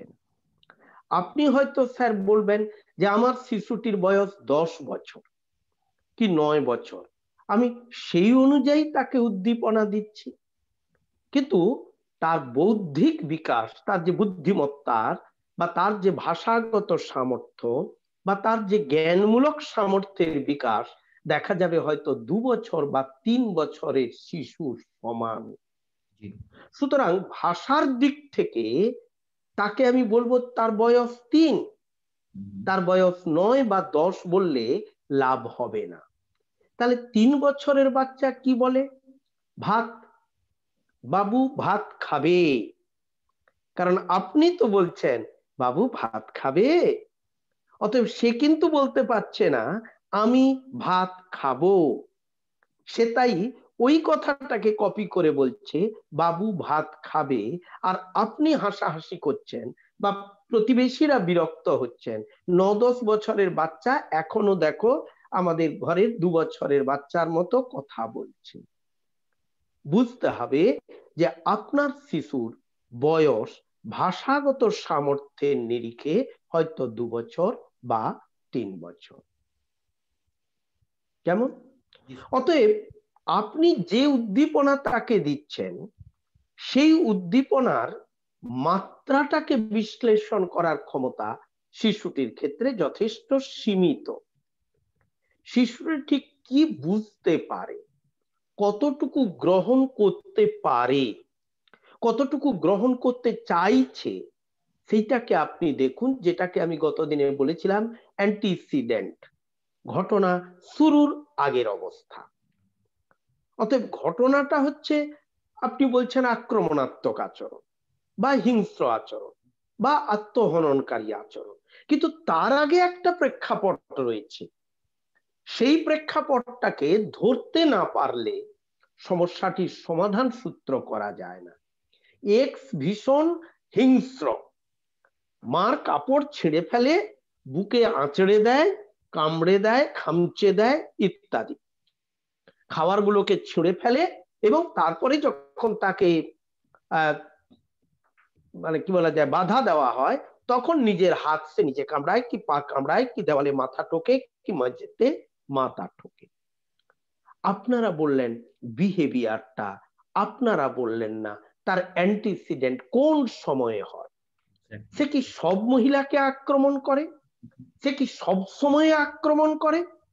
সে কি সমস্ত আক্রমণেই মহিলার কে জামা কাপড় ছিঁড়ে তাকে রক্তাক্ত করে দেয়, নাকি বিশেষ কাউকে সে রক্তাক্ত করে, খামচে কামড়ে পাগল করে ছাড়ে, আবার কাউকে খামচাতে যায়, কামড়াতে যায় কিন্তু কামড়ায় না, আবার কখনো নিজের হাত কামড়ে রক্ত বার করে, আবার কখনো বাবার সামনেও হাতটা কামড়ায় কিন্তু রক্ত বেরোয় না, দাগটা বসিয়ে দেয়। আবার ঠাকুরদা বা নিজের দাদা দিদি থাকলে তাদের সামনেও হাতটা কামড়ায় কিন্তু শুধু এইটুকু, অর্থাৎ কোনো দাগ নেই, কোনো ব্যথা নেই, কোনো কষ্ট নেই। এবারে প্রশ্ন জাগবে যে তাহলে কামড়াচ্ছে কেন? যখন ব্যথা লাগছে, ব্যথা লাগলে একটা স্টিমুলেশন, একটা উদ্দীপনা পাই আমরা। আঙুল যখন চুষছি তখন সেখানে একটা উদ্দীপনা পাচ্ছি। এই উদ্দীপনাটা তার ভিতরের উদ্দীপনা, কারণ শরীরে কামড়ালে ব্যথা হবে, ব্যথা হলে সে দাঁতটা এবারে মানে মুখটা সরাবে বা দাঁতটা তুলে নেবে। কিছুক্ষণ পরে যখন ব্যথাটা যখন তার ঠিক হয়ে যাবে, মানে কমে যাবে, আবার সে কামড়াবে। তার কারণ মা বাবার ডিফেক্ট, মা বাবা শিশুটিকে তার পক্ষে প্রয়োজনীয় উদ্দীপনা সরবরাহ করতে পুরোপুরি ব্যর্থ। বাচ্চাকে আমার বাচ্চা কিছু বোঝে না, এটা ভুল ধারণা। তাই আমি তাকে খাইয়ে দিই, পটিটা করে দিই, করিয়ে দিই, তার জামা কাপড়গুলো ঠিকঠাক করে দিই, তাকে বিছানায় ঘুম পাড়িয়ে দিই, ও পাগল ছাগল ও নিজের মতো থাকে। আসলে সে যাতে নিজের মতো থাকে সেইটাতে আমরা তৃপ্ত হয়েছি। আমি কি আমার নর্মাল বেবি যদি হতো, আমার নর্মাল বেবির সঙ্গে মা 6 মাসের আগে থেকে বুকে দুধ খাওয়াতে গিয়ে এরকম করে তার সেই নরম গাল আস্তে আস্তে একটু টোকা দিচ্ছেন, বুকের দুধ খাওয়ানোর আগে বাচ্চার মুখে বাচ্চার গালে তিনি মুখ ঘষছেন, আদর করছেন, বাচ্চাকে যখন খাওয়াচ্ছেন, খাওয়াতে গিয়ে মা কত কথাই না বলছেন। বাংলাদেশে কিংবা ভারতে দোলনাতে দোল দেওয়াচ্ছেন মা, পাশে বসে বসে আনাজ কাটছেন আর গল্প করছেন। কার সঙ্গে? বাচ্চার সঙ্গে। নিজে কথাও বলছেন, আবার বাচ্চার কথাও তিনি নিজে বলছেন। তাহলে এই যে শুনতে শুনতে বেবিটি যে শব্দ ভান্ডার তৈরি করছে, সেই শব্দ ভান্ডার যেই মুহূর্তে মা জানতে পাচ্ছেন আমার বাচ্চা ডিসেবলড, মা কিন্তু মুখে কুলুপ এঁটে দিয়েছেন, বাবা মুখে কুলুপ এঁটেছেন। নর্মাল বেবি হলে বাবা অফিস থেকে ফিরে, ব্যবসা থেকে ফিরে, মাঠ থেকে ফিরে, ফ্যাক্টরি থেকে ফিরে তাড়াতাড়ি হাত মুখ পাটাকে ধুয়ে নিয়ে বাচ্চাকে কোলে নিতেন, আদর করতেন, জড়িয়ে ধরতেন, বুকে চেপে নিয়ে তৃপ্তি লাভ করতেন। যেদিন বাবা জানতে পারলেন আমার বাচ্চা ডিসেবলড, হায় আল্লাহ, এ তুমি কি দিলে, oh god, what you gave her. অতএব এই যে দীর্ঘশ্বাস তার বেরিয়ে এলো, তারপরে ফিরে এসে তিনি কিন্তু খবরটা নেন মার কাছে, আজকে ঠিক ছিল তো, ঠিকঠাক খেয়েছে তো, পায়খানা পটি ইত্যাদি করেছে তো, ব্যাস এইটুকু পর্যন্ত বাবা কিন্তু তার পিতৃসুলভ যে ভূমিকা, সেই ভূমিকাটুকু বাবা কিন্তু আর পালন করেন। এবারে ধরুন 8 বছর বা 9 বছরের বাচ্চা আপনার বাড়িতে আছে। 8-9 বছরের নর্মাল বেবি হলে বাবা বাইরে আছেন, নিয়মিত মোবাইলে ওই যে কি বলেন আপনারা, এই রকম করে আর কি তারা কথা বলেন, ছবিতে ছবিতে যোগাযোগ হয়, বাবা ওইখান থেকে কিস করতে এগিয়ে আসেন, বাচ্চাকে বলেন তোমার মুখটা নিয়ে আসো, এইভাবে দীর্ঘ সময় বাচ্চার সঙ্গে গল্প হয়। But for the disable child, তিনি মার কাছ থেকে সব খবর নিচ্ছেন ঠিকই, তার দায়বদ্ধতা আর্থিকভাবে খবর নেওয়ার মধ্যে, যোগাযোগটুকু তৈরি করে দেওয়ার মধ্যে তিনি প্রতিপালন করছেন। কিন্তু তিনি কি বাচ্চার সঙ্গে ওই আধো আধো গুলিতে তার যে বোঝার যে সামর্থ্য, সেই সামর্থ্যের ক্ষেত্রে নিয়ে গিয়ে তিনি কি দীর্ঘ সময় তাকে নিয়ে কাটাচ্ছেন? যাকে আমি বলছি, যাকে বিজ্ঞান বলছে, মনোবিজ্ঞান বলছে কোয়ালিটি টাইম। কোয়ালিটি টাইম যখন স্বামীর কাছে স্ত্রী নেই, শুধু বাচ্চা, আমি 1 ঘন্টা প্রতিদিন সকাল 8টা থেকে 9টা বাচ্চার সঙ্গে খেলবো, যখন আমি স্ত্রীর সঙ্গে কথা বলবো না, যখন ঘরের মধ্যে স্ত্রী ঢুকবে না, যখন আমার বাবা, বৃদ্ধ বাবা বা মাও ঢুকবেন না, খুব চূড়ান্ত বিপদ কিছু না ঘটলে, যখন কোনো মোবাইলে ফোন এলেও ফোনটা আমি রিসিভ করব না, আমি সুইচ অফ করে অন্য ঘরে রেখে এসেছি বা বউকে বলে এসেছি, স্ত্রীকে, যে তুমি এবারে কোনো ফোন এলে তোমার কাছে রইলো, তুমি ধরবে, খুব এসেন্সিয়াল না হলে তুমি কোন অবস্থায় আমাকে দেবে না, তুমি বলবে যে 1 ঘন্টা পরে। This is the quality time. আমরা কিন্তু মায়েরা বলেন, বাবারা বলেন, কেন সারাদিন তার সঙ্গে সময় দিচ্ছি কিভাবে? আমি মোবাইলে ফোন করছি, বাচ্চা আছে কোলে, তা আমি তো, আমার মন তো মোবাইলে, আমার মন তো টিভিতে, আমার মন তো সংবাদপত্রে, আমার মন কিন্তু হাজবেন্ডের সঙ্গে বা পরপুরুষে, পরস্ত্রীতে, কি অন্য কোনো ব্যবসায়িক কাজে, চিন্তা ভাবনার মধ্যে। বাচ্চাটা শুধু কাছে আছে বা কোলে আছে, this is not quality time. এটা কিন্তু কোয়ালিটি টাইম নয়। নর্মাল বেবিকে আমরা যেমনটি দিই, বিশেষ চাহিদা সম্পন্ন শিশুর ক্ষেত্রে তার থেকে বহু গুণ বেশি কোয়ালিটি টাইম দিতে পারলে এই যে বলছেন আক্রমণাত্মক, হিংস্র বা আত্মহননকারী আচরণ, এই আচরণটি আসবে না। অর্থাৎ তাকে উদ্দীপক দিন, উদ্দীপনা দিন, তাকে বুঝতে শেখান, তাকে বাইরে নিয়ে বের হন, তার যেটা পছন্দ, সে যেটা পছন্দ করছে ঠিক সেইটুকু করুন, এবং বাইরে গেলে তার প্রতি ফুল কনসেন্ট্রেশন, তাকে আনন্দে রাখুন, তার সঙ্গে গল্প করুন। বাইরে বেরিয়ে XYZ এর সঙ্গে কথা বলা নয়। XYZ এর সঙ্গে দেখা হলে তারা কথা বলতে আসবে, তাতে প্রবলেম হবে। বেবিটি তখন মনে করবে যে আমি এখানে গুরুত্ব হারিয়ে ফেলেছি। বাবা যা দেখছেন বেবিকে দেখাচ্ছেন, বাবা যা স্পর্শ করছেন, ফুলটা ফুটেছে, বেবিকে নিয়ে গিয়ে তাতে স্পর্শ করাচ্ছেন, নাম বলছেন, ফুলের গন্ধটা তাকে শুকাচ্ছেন, তাকে বোঝাচ্ছেন কাহিনী। এইভাবে যদি চলতে থাকে, তাহলে দাদা আপনি যে প্রশ্নটা একদিন করেছিলেন, বোধহয় তার উত্তরটুকু আপনি কিন্তু দিয়ে দিলাম। Thank you sir. আরো দুটো প্রশ্ন আছে, হয়তো হয়তো মানে অনেকটা সম্পূরক, তারপর আমি প্রশ্ন দুটো করি যেহেতু অনেক প্যারেন্ট প্রশ্ন দুটো করেছেন। একটা প্রশ্ন হচ্ছে যে বাচ্চা সবসময় কিছু না কিছু জিনিস হাতে রাখে, এবং সেটা ছোট জিনিস থেকে শুরু করে এমনকি আমরা এমনও দেখিয়েছি যে বড় লাঠি পর্যন্ত হাতে রাখছে, ওটা সে ছাড়বে না। এবং ছোট জিনিস তো অধিকাংশ যেটা বলছে, ছোট জিনিস কিছু না কিছু হাতে রাখে এবং সেটা দেখছে, সেটা নিয়ে খেলছে, একটার সাথে আর একটা, কখনো দুটো জিনিসও থাকে, হ্যাঁ, ওটা নিয়েই ব্যস্ত একেবারে ঘুমানো পর্যন্ত। এটা কি ছাড়ানো যায়, বা এটা এটা কেন হচ্ছে, এটা এটা যদি বলতেন। ছোট বাচ্চা নর্মাল বেবিকে চুষি কাঠি দেওয়া হয়, ছোট ছোট খেলনা দেওয়া হয়, কারণ ছোট বাচ্চা সে কিছু একটা নিয়ে তার থেকে উদ্দীপনা পাওয়ার চেষ্টা করে। দেখছে মানে চোখের উদ্দীপনা, নাড়িয়ে যদি সেটা বাজনা বাজে, যদি বাজনা যুক্ত হয়, সে বারে বারে নাড়াচ্ছে, কারণ ওই যে সাউন্ডটা, ওই সাউন্ডটা কানের ক্ষেত্রে উদ্দীপক। না হলে স্পর্শ করছে, সেটা তার কিনেস্থেটিক সেন্স, ট্যাকচুয়াল সেন্স, স্পর্শযোগ্য উদ্দীপক তার মধ্যে আসছে। কখনো বা মুখে দিচ্ছে, অর্থাৎ তার কোনো টেস্ট আছে কিনা সে বোঝার চেষ্টা করছে। ভালো করে খেয়াল করুন, সবগুলোই কিন্তু উদ্দীপক। আমাদের যে 5টা জ্ঞানেন্দ্রিয়, চক্ষু, কর্ণ, নাসিকা, জিহ্বা এবং ত্বক, এই 5টা জ্ঞানেন্দ্রিয়ের সাহায্যেই কিন্তু আমরা উদ্দীপনাগুলোকে নিই। ভালো একটা রান্না হচ্ছে, সেন্ট উঠছে, আমি একতলা থেকে দোতলায়, আমার দোতলায় রান্নাঘর আমাদের বাড়ির এখানে কলকাতায়, অতএব দোতলায় উঠার সময়ে আমি পেলাম একটা সুন্দর সেন্ট, মানে মশলার সেন্ট।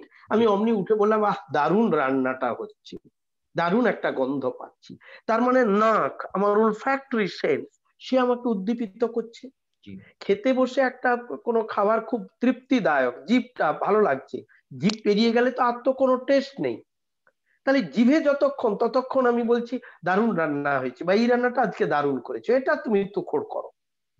এই এই কথাটা শুনতে চাইছেন স্ত্রী বা যিনি রান্না করছেন, কারণ তিনিও চাইছেন আপনার কাছ থেকে উদ্দীপনা পেতে।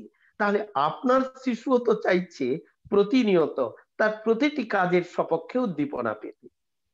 দ্বিতীয় পয়েন্ট, যদি শিশুটি খেলনাটি যা হাতের কাছে আছে সেটাকে যদি ভাঙতে চায়, তাহলে বুঝতে হবে শিশুর মধ্যে একটা ক্রিয়েটিভিটি, একটা সৃজনশীলতা আছে। ওই সৃজনশীলতাটা কি, সে সবকিছুর ভিতরে কি আছে সে বুঝতে চাইছে। মুশকিলটা হচ্ছে সে বলতে পারে না। যারা খুব বুদ্ধিদীপ্ত এবং সৃজনশীল, তারা দেখবেন সমস্ত খেলনাকে ভেঙে গুঁড়িয়ে ফেলে, আবার সেগুলোকে জোড়া লাগানোর চেষ্টা করে, এবং সেটাকে আমরা বলছি পজিটিভ, ইতিবাচক, কারণ সবকিছুর ভিতরে সে ঢুকতে চায়। এখন তাহলে যার বুদ্ধি কম, যে আত্মমগ্ন শিশু বা যে অন্যান্য সমস্যা, তার বুদ্ধিমত্তা কম হতে পারে। আত্মমগ্ন হলেই, মানে অটিস্টিক হলেই যে তার বুদ্ধি কম হবে এমন কথা নেই, কিন্তু যে অটিস্টিক এবং মেন্টালি রিটার্ডেড, তাহলে তার বুদ্ধিমত্তাও কম এবং আত্মমগ্ন। কিন্তু বুদ্ধিমত্তা কম হলেই সৃজনশীলতা থাকবে না এমন কোনো কথা নেই। অতএব তার সৃজনশীলতা আছে, সে প্রকাশ করতে পারছে না। আপনি যদি তার দুটো হাতে যে সবসময় রাখার অভ্যাস, সে বড় হয়ে গেছে, অনেকটাই বড় হয়ে গেছে, আপনি ছাড়াতে চান, তাহলে এমন একটা অ্যাক্টিভিটি সেই বাচ্চার জন্য নির্দিষ্ট করুন, যে অ্যাক্টিভিটির জন্য দুটো হাত কাজে লাগবে, এবং যে অ্যাক্টিভিটিটা করে সে পছন্দ পায়, মানে আনন্দ পায়, তার পছন্দের হবে, এমন একটি অ্যাক্টিভিটি যদি দিয়ে দিতে পারেন, তাহলে কিন্তু দেখবেন ধীরে ধীরে ধীরে ধীরে, মানে যত বেশি সময় ধরে দেবেন, আজকে 10 মিনিট, কালকে 15 মিনিট, পরশুদিন 20 মিনিট, টাইমটা একটু একটু করে বাড়াচ্ছেন।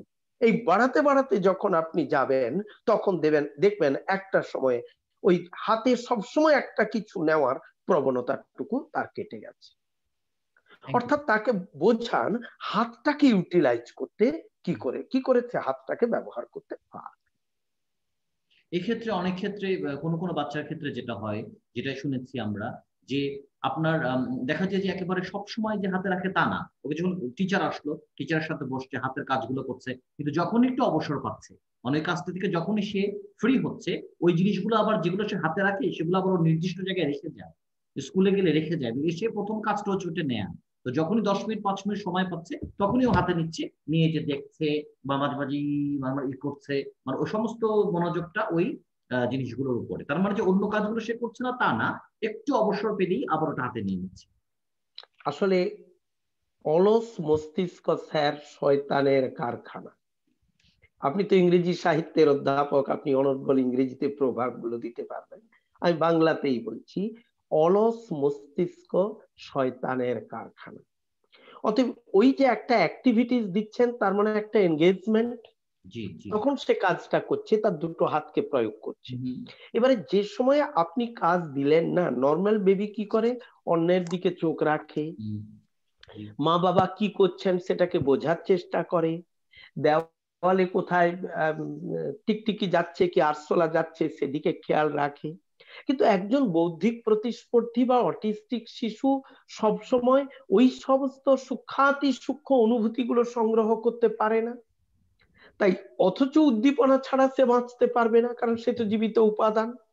অত সে কি করলো, ওই যে অ্যাক্টিভিটিসটা আপনি বলছেন খারাপ অ্যাক্টিভিটিস, যে সবসময় নিজেকে এনগেজ করে, সেই রকম অ্যাক্টিভিটিসে ও তখন ফিরে যায়। তার মানে আপনাদেরকে সবসময়ের জন্য ভাবতে হবে যে কি করে বেবিকে পুরো সময়টা বিভিন্ন পর্যায়ে বিভিন্ন অ্যাক্টিভিটিস দিয়ে আমি ইনভলভ করতে পারি। অর্থাৎ the parents of the disable child এবং special teachers of the disable child, care givers of the disable child, they must be highly creative. এটা আমরা সমস্ত জায়গায় পড়াতে গিয়ে বলি যে বিশেষ শিক্ষক হতে গেলে বিশেষ শিক্ষকের সৃজনশীল কোয়ালিটি সাধারণ শিক্ষকের সৃজনশীল কোয়ালিটি থেকে অনেক অনেক বেশি হতে হবে, তবেই তিনি পারবেন বিশেষ চাহিদা সম্পন্ন শিশুকে সঠিক পথে পরিচালিত করতে। অনেক ধন্যবাদ স্যার। লাস্ট প্রশ্ন যেটা প্যারেন্টসদের কাছ থেকে এসছে সেটা হচ্ছে, এরপর আমরা ওপেন করব সবার জন্য, সেটা হচ্ছে যে বাচ্চা সব সময় এক ধরনের শব্দ করতে থাকে, মিনিংলেস একটা সাউন্ড করতে থাকে, কখনো হামিং এর মতো। এটা সব বাচ্চার ক্ষেত্রে মানে একই রকম শব্দ না, কিন্তু আপনি তো জানেন যে শব্দগুলো করতে থাকে, কন্টিনিউয়াসলি করতে থাকে। সেটার ব্যাপারে আপনি কি বলতে চান? এটাকে আমরা বলি ইকোল্যালিয়া, টেকনিক্যাল টার্ম হচ্ছে ইকোল্যালিয়া, অর্থাৎ মিনিংলেস একটা সাউন্ড সে তৈরি করে এবং এক একটি বাচ্চা এক এক রকমের মিনিংলেস সাউন্ড তৈরি করে যায়। এক্ষেত্রে দেখুন, সাউন্ডটা যখন সে তৈরি করে, তৈরি করার পরে শব্দটা সে শুনতে পায়, অর্থাৎ একটা উদ্দীপনা সে কিন্তু পায় কানের মধ্য দিয়ে। তাকে যদি আমি ভালো ভালো জিনিস যদি শেখাই, তাকে যদি আমি এনগেজ করতে পারি, তার হিয়ারিং স্কিলটাকে যদি ডেভেলপ করাই, তার ল্যাঙ্গুয়েজ স্কিলটাকে যদি আমি ডেভেলপ করাই, তাহলে কিন্তু ইকোল্যালিক বিহেভিয়ার আস্তে আস্তে কমবে। ইকোল্যালিয়া মানে সে সাউন্ড তৈরি করে, অর্থাৎ তার জিভের মুভমেন্ট হয়, অর্থাৎ স্পিচ অর্গান মোটামুটি অ্যাক্টিভ, হিয়ারিং অর্গান নিশ্চয়ই তার অ্যাক্টিভ। তাহলে তাকে যদি আপনি কথা বলা শেখাতে পারেন, কথা বলা শেখানো যায় স্পিচ থেরাপিস্টের সহায়তায়। যারা শুনতেও ভালো পায় না তাদেরকে লিপ রিডিং মানে ঠোঁটের মুভমেন্ট, আপনি কথা বলছেন, আপনার ঠোঁটের মুভমেন্ট আমি দেখে দেখে বুঝবো আপনি কি বলতে চাইছেন, যেহেতু আমি শুনতে পাই না। অতএব এটা ছোটবেলা থেকে শুরু করতে হয়। বেশি বয়সে, অনেকটা বেশি বয়সে এসে এইটা একটু কঠিন হয়, হবে না তা নয়, কঠিন হয়ে যায়, সময় সাপেক্ষ। আর এই জায়গাটা থেকে বার করতে গেলে শিশুর সঙ্গে নিরন্তর কথা বলুন, ছোট ছোট কথা, গল্প, যেগুলো সে বুঝতে পারবে। এখন যদি আমাকে বর্ণ পরিচয়, আপনিও হয়তো পড়েছেন যে বিদ্যাসাগরের বর্ণ পরিচয়ে যদি এখন জল পড়ে পাতা নড়ে আপনি যদি আমাকে পড়তে বলেন বা আপনি যদি আমাকে শোনান, তাহলে সেটা কিন্তু আমার মনের মধ্যে কোনো উদ্দীপনা বা আমার কানে কোনো উদ্দীপনা তৈরি করবে না। কিন্তু এইটি উদ্দীপনা তৈরি করবে যদি 3 বছর কি 4 বছর বয়সের একটি শিশুর ক্ষেত্রে হয়, একটি সুর দিয়ে যদি হয়।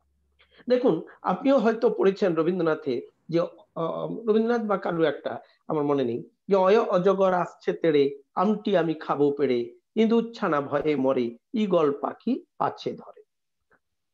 যদি মা আমার বা বিশেষ শিক্ষক যদি গান করে করেন সুর ছন্দ লয় দিয়ে, ওই অজগর আসছে তেড়ে, আমটি আমি খাবো পেড়ে, ইঁদুর ছানা ভয়ে মরে, ঈগল পাখি পাছে ধরে, ওই অজগর, অন্যরকম বাচ্চার মধ্যে ওই যে একটা রিদম আসতে শুরু করলো, ছন্দ আসতে শুরু করলো, বাচ্চা কিন্তু আগের যে নেগেটিভ বিহেভিয়ার সেখান থেকে সরলো।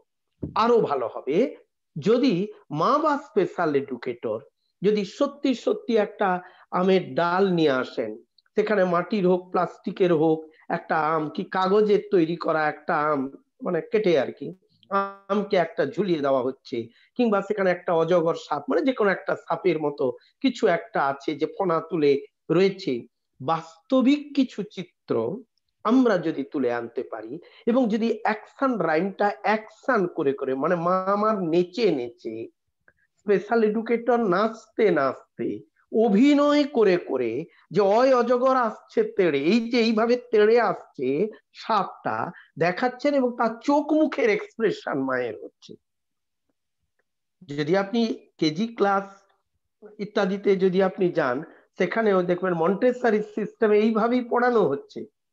তাহলে স্পেশাল এডুকেটর, আর মা তো স্বয়ং স্পেশাল এডুকেটর, মা বা বাবার থেকে বড় স্পেশাল এডুকেটর কেউ হতে পারেন না, ইভেন উইদাউট এনি ট্রেনিং, তাহলে মা বা বাবা সেই অ্যাকশন রাইমটা কেন করবেন না, সেই অ্যাকশন ওরিয়েন্টেশন কেন দেখাবেন না?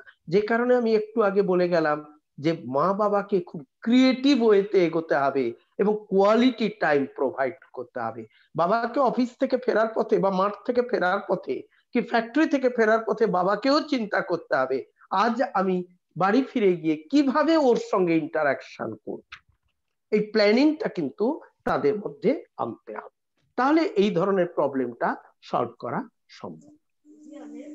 অসংখ্য ধন্যবাদ স্যার, আজকের আলোচনাটা আমার চমৎকার, এবং আমি মনে করি যে আলোচনাটা সবারই শোনা খুবই দরকার। এত গভীরভাবে, এত বিস্তৃত আপনি বিশদভাবে আলোচনা করেছেন, আমাদের জন্য খুবই ছিল।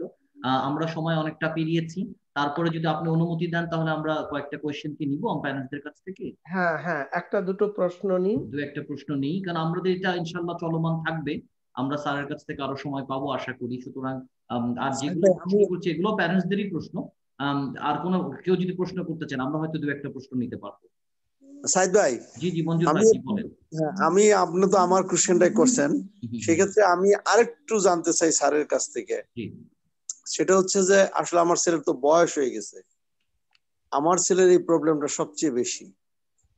এখন সেই ক্ষেত্রে যেহেতু তার বয়স এখন 20 এভাব, সেই ক্ষেত্রে স্যার যেটা বললেন যে হ্যাঁ ঠিক আছে, আমি সবসময় সাথে রাখি। সমস্যা হচ্ছে একটাই যে আমি কখনো কখনো মনোযোগের ঘাটতি হয়। আমি আরেকটু যদি সহজ করে বলা যায় যে এই বয়স্ক এই ছেলেকে আমি আর একটু কিভাবে এই করতে পারবো ওভারকাম করার জন্য। নমস্কার স্যার, দাদা নমস্কার আপনাকে। কিন্তু আপনি বলেননি শুধু 20 বছর বয়স, এটার দ্বারা কিছু আমি বুঝতে পারছি না। আপনার বাচ্চার কি ধরনের ডিসেবিলিটি, কেমন, এবং সমস্যাটি ঠিক কোথায়, কি সমস্যা সে দেখাচ্ছে, যে সমস্যাতে আপনি জেরবার হয়ে যাচ্ছেন, এই কথাগুলো খুব স্পষ্ট করে না জানতে পারলে আমি কিছু উত্তর দিতে পারবো আমি না। যেটা বলতেছিলাম, সাইদ ভাই যে কোশ্চেনটা করছে সেটা আমার ছেলের। না আমি তো মঞ্জুর ভাই, আমি তো 3টে প্রশ্ন করছি, আপনি একটু স্পেসিফিক্যালি বলেন কোনটা কোনটা নিয়ে জানতে চাচ্ছেন। একটা হচ্ছে আমার ছেলেটা সবসময় যে গুনগুন শব্দ করে, আচ্ছা, পুরো হামিং জাতীয় শব্দ করে, এবং শব্দ আপনার করে, বাচ্চা ডায়াগনোসিস কখনো কি জুড়ে অটিজম? জুড়ে চিৎকার দেয় যখন ওর মনের সঙ্গে না মিলে, অথবা একা একাই খুব জোরে চিৎকার দেয়। জি। আবার আপনি আপনি ওই চিৎকার আবার বাদ দেয়, মাঝে মাঝে চিৎকার দেয়। আর ডায়াগনোসিস কি ছিল ভাইয়া? আপনার অটিজম, তাই না ছেলে? অটিজম। অটিজম। বয়স 20 বছর বয়স। জি। এবং উনি ওই ওই পয়েন্টের কথা বলছিলেন, শব্দ করার ব্যাপারটা, যদি রেগে যায় বা উত্তেজিত হয়ে যায় আরো বেড়ে যায়। আপনার সন্তান, আপনার ছেলেটি কি শুধুমাত্র অটিস্টিক, মানে আত্মমগ্ন, নাকি তার মধ্যে ইন্টেলেকচুয়াল ডিসেবিলিটি বা হিয়ারিং প্রবলেম বা স্পিচ প্রবলেম রয়েছে? সেটা একটু উনি কাইন্ডলি বলুন। অনেক অন্য প্রবলেম মধ্যে কথা বলতে পারে না, আর বাকি আর কোনো সমস্যা নাই। আপনি যখন কথা বলেন, মানে কোনো নির্দেশ দেন, তখন কি ও শুনতে পায়? আমি দূরে থেকে ডাক দিলে সে, আর আমি হিয়ারিং টেস্ট করাইছি, শোনার কোনো সমস্যা হয় না, অন্য কোনো সমস্যা নাই। তবে সে কথা বলতে পারে না, আর ওই অটিজম যেটা, যে নিজের নিয়ে ব্যস্ত থাকে। আচ্ছা আচ্ছা, আচ্ছা, তার বুদ্ধিমত্তা কেমন? যারা যখন টেস্ট করেছেন সেখানে বুদ্ধিমত্তা নিয়ে কি জানিয়েছে?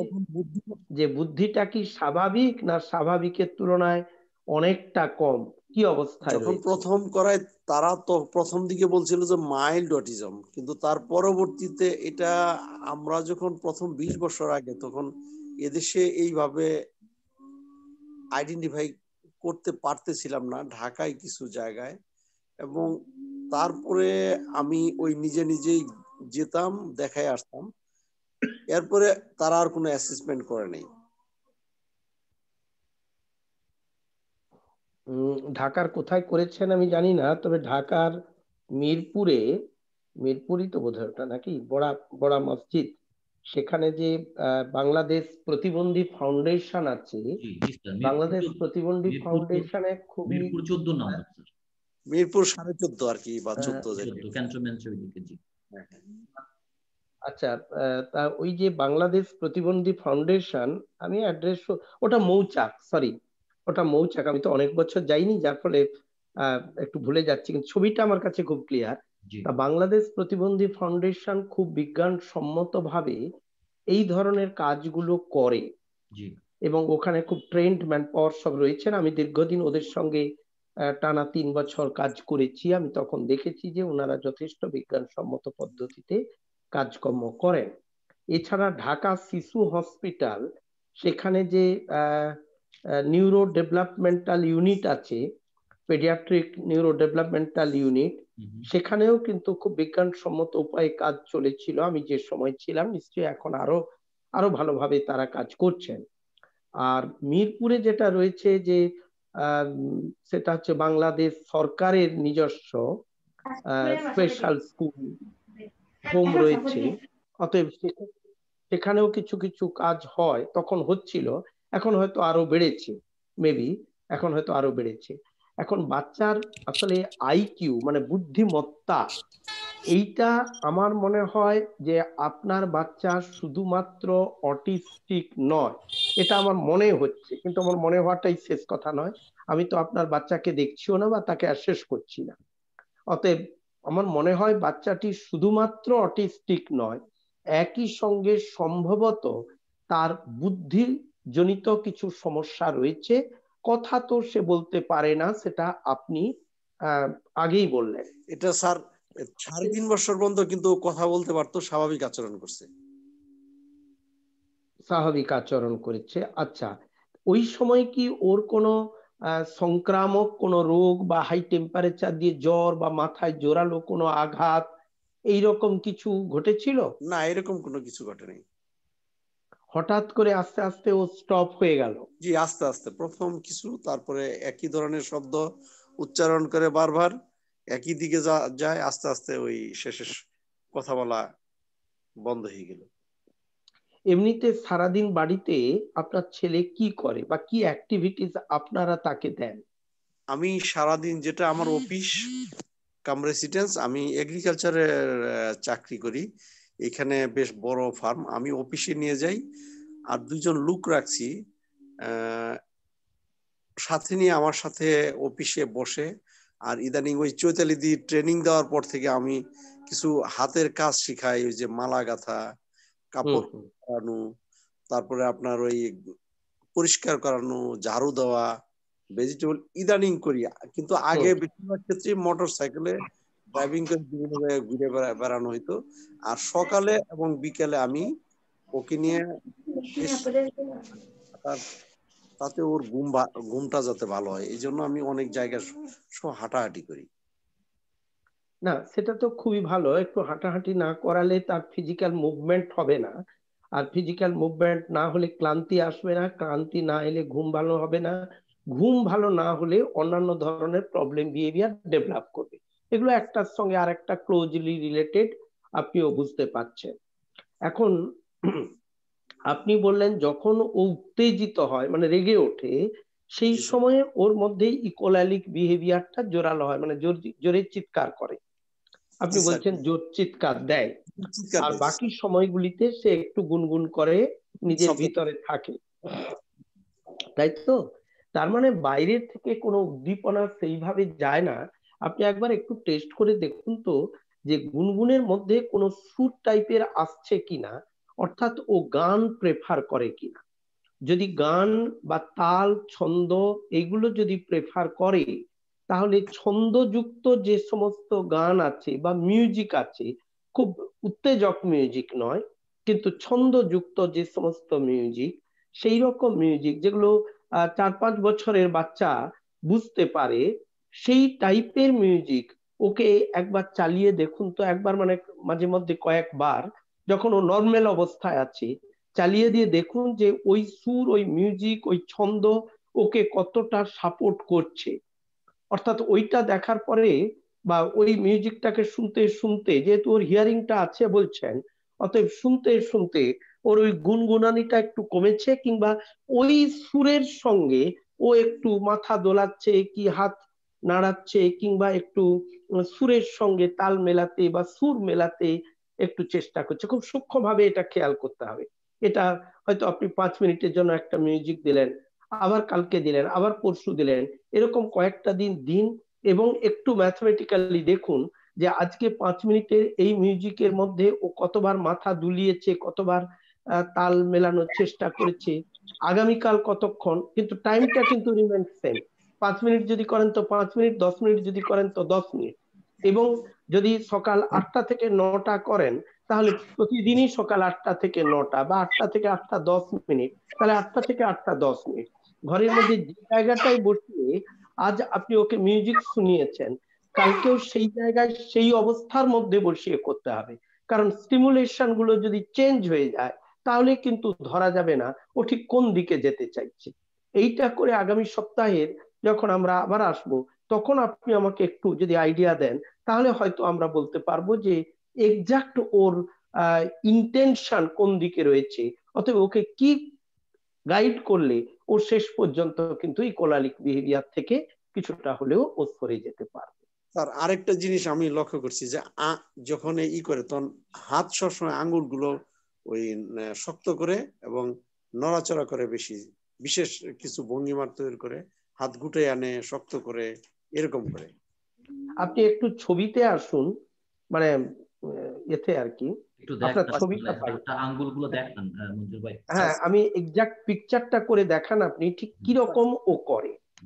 এই যে এইটা আমার ছেলে, এবং এই যে আঙ্গুলগুলো এরকম বাঁকায় রাখে। ওর আঙ্গুল কিন্তু আমি দেখতে পাচ্ছি না এখনো, আপনি ফটোটা এখন, আচ্ছা আচ্ছা, হ্যাঁ হ্যাঁ, এইটা সব সময়ের জন্য কি এইটাই করে রাখে সে? প্রায় সময় এরকম করে, যখন মাঝে মাঝে।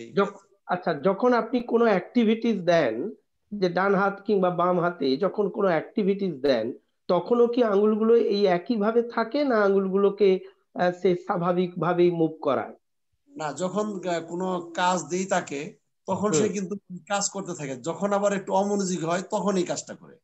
অর্থাৎ তাহলে আপনাকে সবসময় চেষ্টা করতে হবে কোনো না কোনো রকমের অ্যাক্টিভিটিজের মধ্যে রাখতে। ওই যে সে আঙুলটাকে বাঁকাচ্ছে, কেমন ওই তর্জনীকে, বুড়ো আঙুলের পাশের আঙুলটাকে সে বাঁকাচ্ছে এবং বুড়ো আঙুল দিয়ে কিংবা আরেকটা আঙুল দিয়ে মাঝে মধ্যে সেখানে সে টাচ করছে, তার কারণটা হচ্ছে একটা স্টিমুলেশন সে পাচ্ছে। ওই করে রাখাতে সে একটা স্টিমুলেশন পাচ্ছে।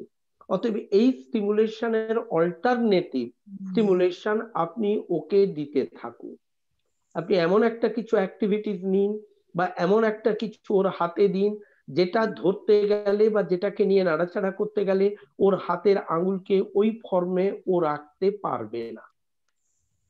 এইটা যদি সারাদিন, তো এটা সম্ভব নয়, আপনি 1 ঘন্টার একটা করে সেশন নিন, 1 ঘন্টার সেশনে আপনি এইটা নিয়ে শুরু করুন। তাহলে দেখবেন, আমি পরের ডেটের ক্লাসে না হয় বিহেভিয়ার থেরাপি এবিসি মডেলটা নিয়ে, যদি আপনারা পারমিট করেন, আমি এবিসি মডেল নিয়ে বিস্তারিত আলোচনা করব। তাহলে বুঝতে পারবেন যে কিভাবে আমরা বিহেভিয়ার থেরাপিতে বাচ্চাদেরকে এগিয়ে নিয়ে যাই।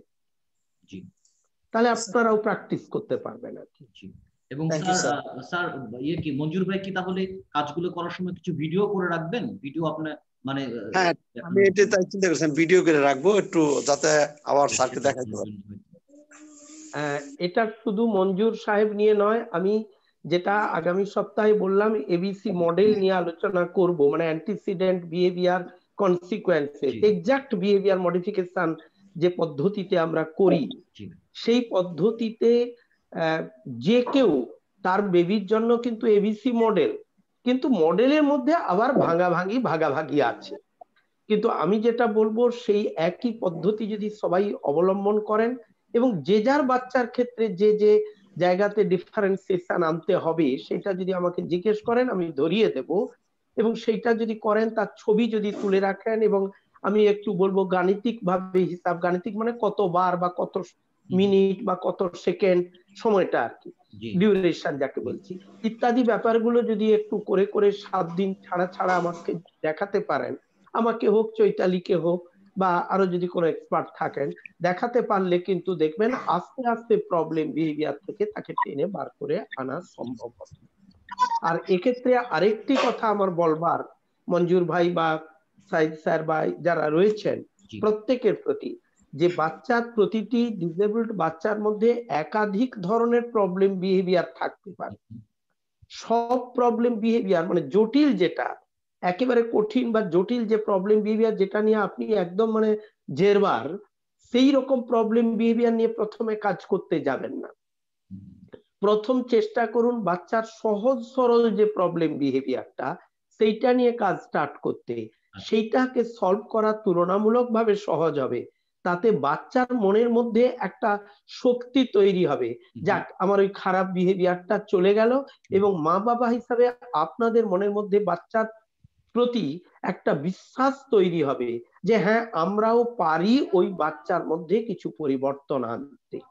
বিহেভিয়ার মডিফিকেশন থিওরিটাই তাই, যে একেবারে সিম্পল যে টাস্ক সেইখান থেকে ক্রমাগত একটু একটু করে জটিল টাস্কের দিকে যেতে, কখনোই কিন্তু প্রথমেই জটিল টাস্ক দিয়ে শুরু হবে না, কারণ প্রথমেই জটিল টাস্ক দিয়ে কাজ করাতে গেলে সেটা পজিটিভের থেকে নেগেটিভ হয়ে যাওয়ার সম্ভাবনাই প্রবল থাকবে। তখন মা বাবাদের বা বাচ্চারও পর্যন্ত একটা ফ্রাস্ট্রেশন তৈরি হবে। বাচ্চা বুঝতে পারে যে আমার এই বিহেভিয়ারটা মা বাবা বা অন্যেরা ভালোভাবে নিচ্ছেন না, কিন্তু তার কোনো অল্টারনেটিভ নেই, সে এর বাইরে নিজেকে সরিয়ে নিয়ে যেতে পারে না। অনেক ধন্যবাদ স্যার। আমরা কি আজকে আপনি বলেন, আমরা কি আজকে শেষ করবো নাকি?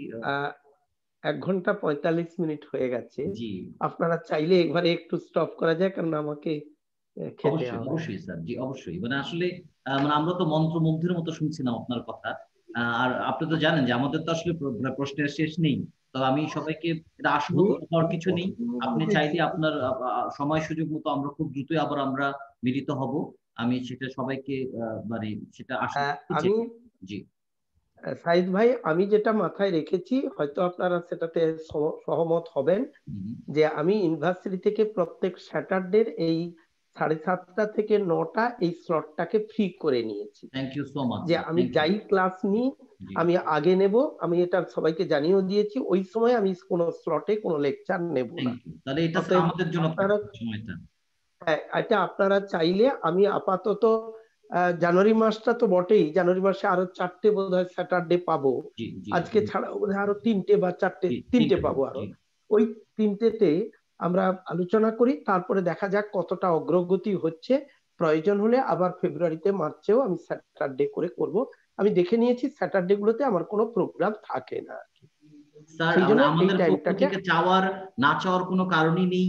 আপনি একটা দিতে পারলে তো, আপনি যদি কখনো একটা বেশিও দিতে চান বা অন্য প্রোগ্রামের সাথে যুক্ত হতে চান, সবসময় আপনি হচ্ছে আমাদের ফার্স্ট প্রায়োরিটি। বিকজ এত মানে বিশদ ভাবে আমরা কখনো পাইনি, আর আপনার মতো এতটা বিদগ্ধ কেউ আমাদের সাথে পর্যন্ত যুক্ত হননি। এটা আমাদের জন্য খুবই মানে বড় একটা পাওয়ার ব্যাপার। আর এটা তো এই জন্য বারবার চৈতালিদিকে ধন্যবাদ জানাই, তিনি পরিচয় করিয়ে দিয়েছেন এবং আমরা আপনাকে পেয়েছি। তাহলে স্যার আজকের মতো আমরা সেশনটা শেষ করছি। দিদি কিছু বলতে চান খুব সংক্ষেপে? চৈতালি দিদি। তবে একটা কথা বলি দাদা, আমি বিদগ্ধ পণ্ডিত কিছু নই, আমি আপনাদেরই মতো আপনাদের সঙ্গে রয়েছি। যেটুকু কাজ করতে গিয়ে শিখেছি, জেনেছি, গবেষণা করতে গিয়ে আমি শুধু চেয়েছি সেটুকু সবাইকে দিয়ে যেতে, আর কিছু নয়। বিদগ্ধ পণ্ডিত বা এই জন্যই আমি একটা কথা বলবো। জি দাদা বলেন। যে স্যার, যদি আমাদের কাউরির ব্যক্তিগতভাবে দেখুন, এইগুলো তো আমরা পেরেন্টস হিসাবে কতটা বাচ্চাকে এগিয়ে নিয়ে যেতে পারবো, আপনাকে কি আমরা ডাইরেক্ট নিজেরা আপনাকে যদি বলি যে আপনার এই অমূল্য সময় থেকে যদি দিতে পারেন, কাউরির যদি আমাদের প্রয়োজন হয়, তাহলে কি আপনি আমাদেরকে এই যে অনলাইনে কোনো সময় দিতে পারবেন ব্যক্তিগতভাবে কাউকে? এটা আমার একটা অনুরোধ। সেটাও হয় না যে তা নয়।